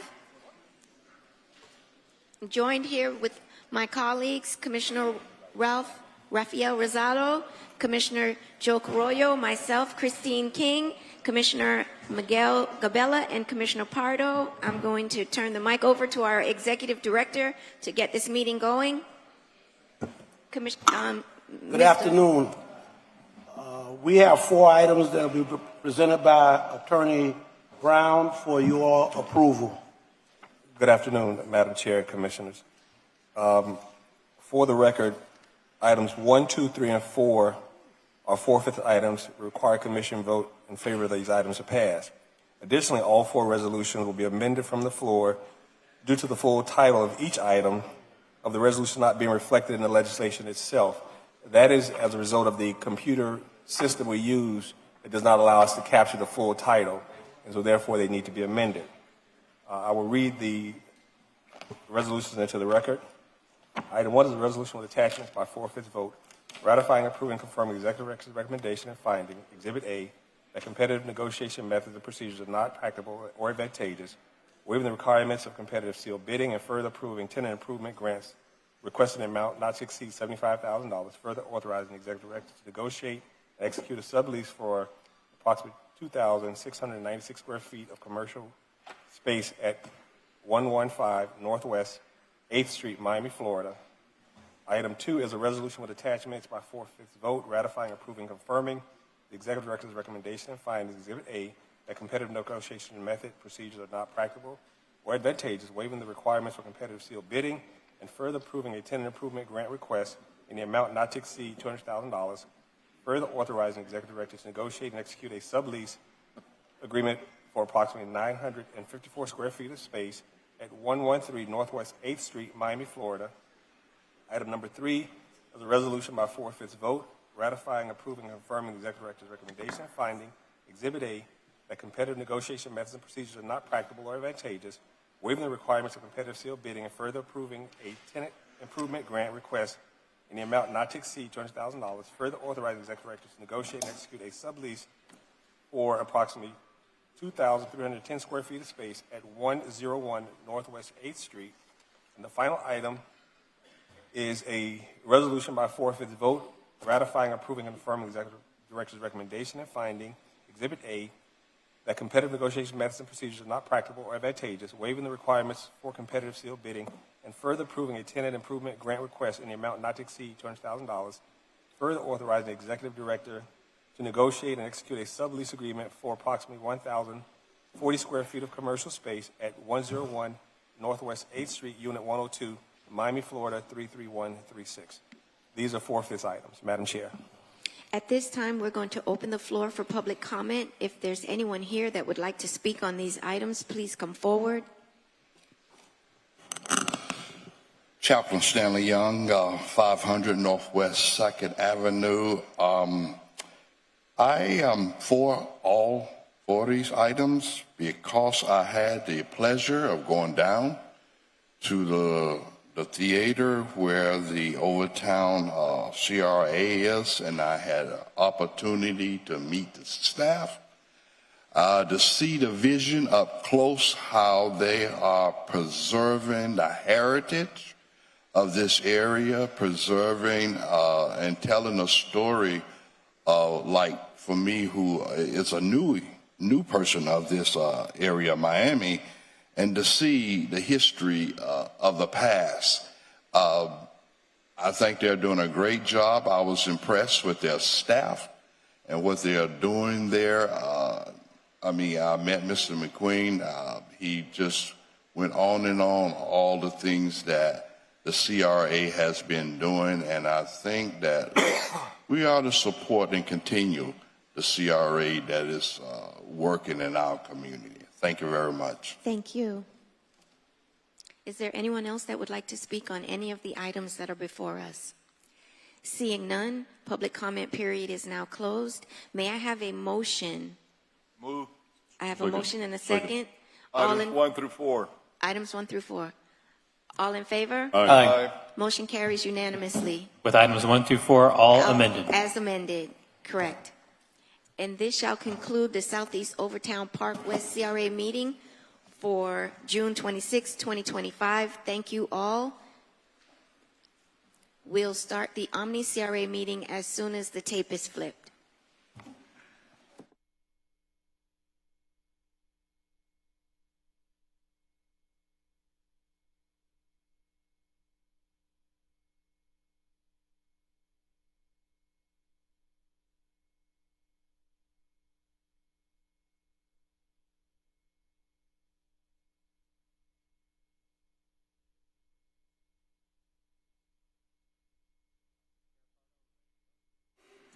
Thank you.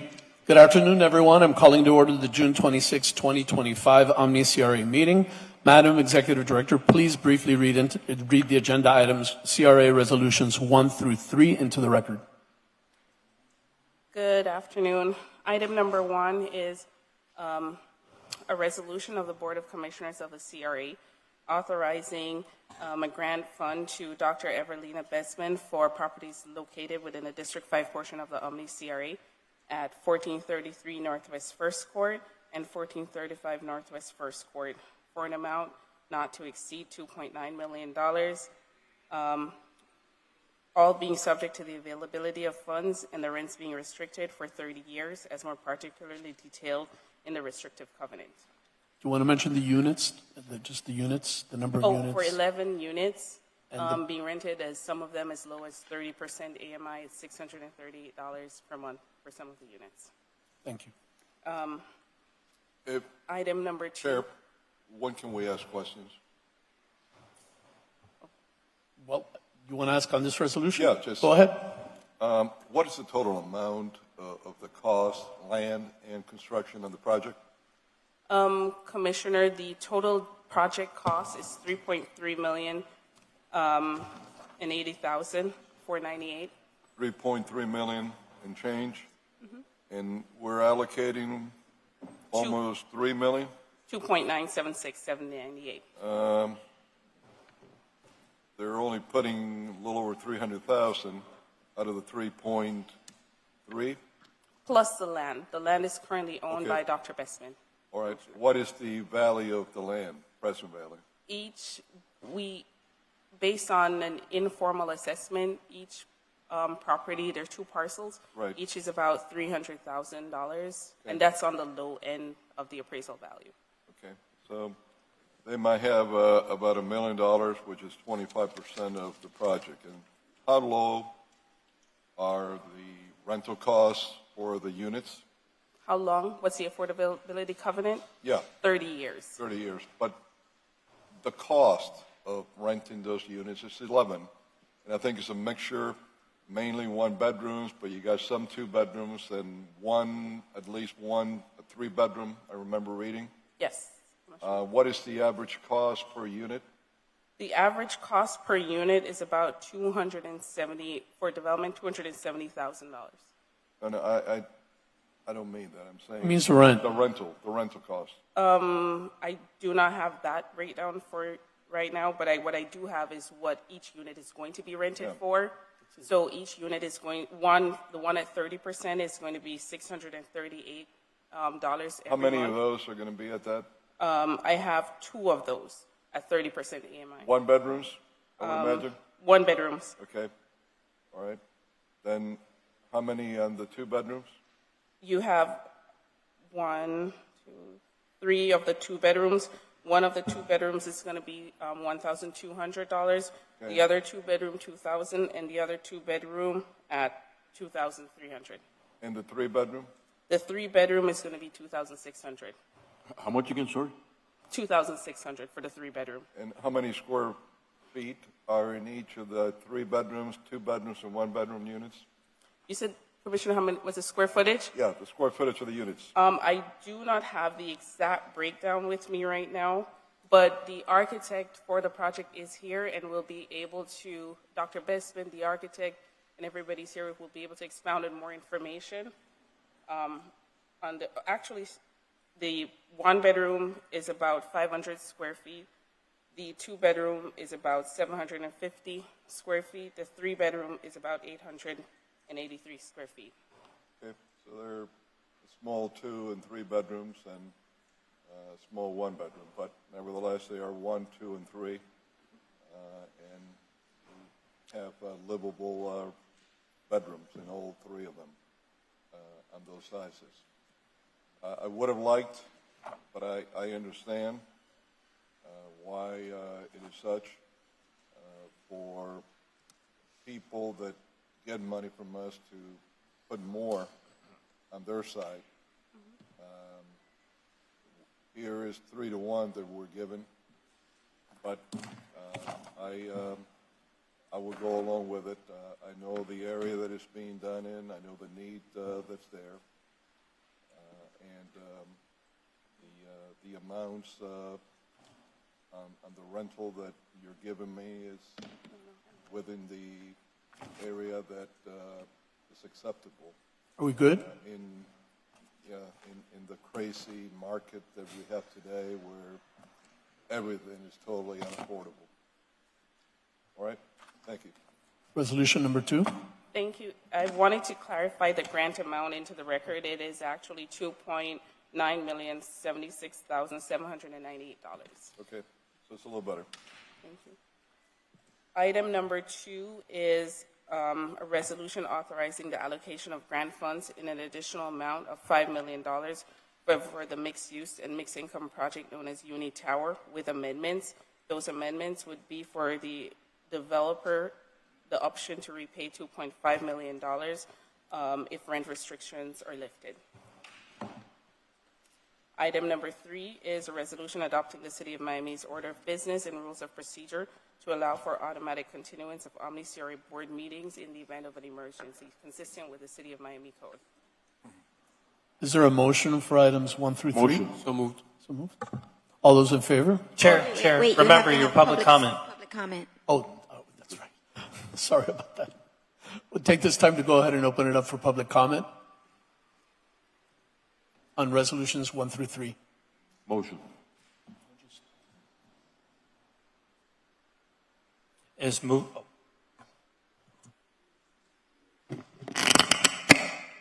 Good afternoon. My name is Evelina Bestman, the developer. I come before you with a humble spirit and a depth of gratitude, to my God and my deceased parents, David and Florence Portier Williams, the Miami Homes for All 3 programs, the Omni CRA, the architects and the legal consultants, and to you, the commissioners, for your unwavering commitment to address the great need that our citizens have for decent and affordable housing. Therefore, the grace of God goeth I. I am a native Overtowner born on Northwest First Court in a 3-room, what we call shotgun shack, where our parents had tarred, ashed, scrubbed porches. They stared, it stood as our living room. I shared a room and double bed with 2 younger brothers and bathed daily in a wash tub in a small kitchen. Yes, Overtown is where I had my social, religious, and educational beginnings. With my mother's encouragement and foresight, I invested in property in Overtown on the very street where I was born. And after 50 years of hoping and wishing, I put into action my dream of really providing housing for individuals of limited income. And also my dream to dream the impossible dream. And I share with you those words because they're very important to me. To dream the impossible dream, to run where the brave dare not go, to try when your arms are too weary, to march the unreachable, to reach the unreachable star. This is my quest to follow the star, no matter how hopeless, no matter how far. And I know that if only I were true to this glorious quest, that my heart will lie peaceful and calm when I am laid to my rest. And the world will be better for this. I'll always dream the impossible dream. And yes, with your affirmative, positive vote in support of this resolution, I shall reach that unreachable star for those who so need it in this community. Thank you. Thank you. Okay, can I have a motion on resolutions 1 through 3? Just for the There's record, 2 the already. public hearing. Just Oh, for the the record, public hearing is now closed. Public comment period is now closed. The motion. All those in favor? Aye. Motion carries. Thank you, everyone, for being here today. The meeting is now adjourned. Come back at 3.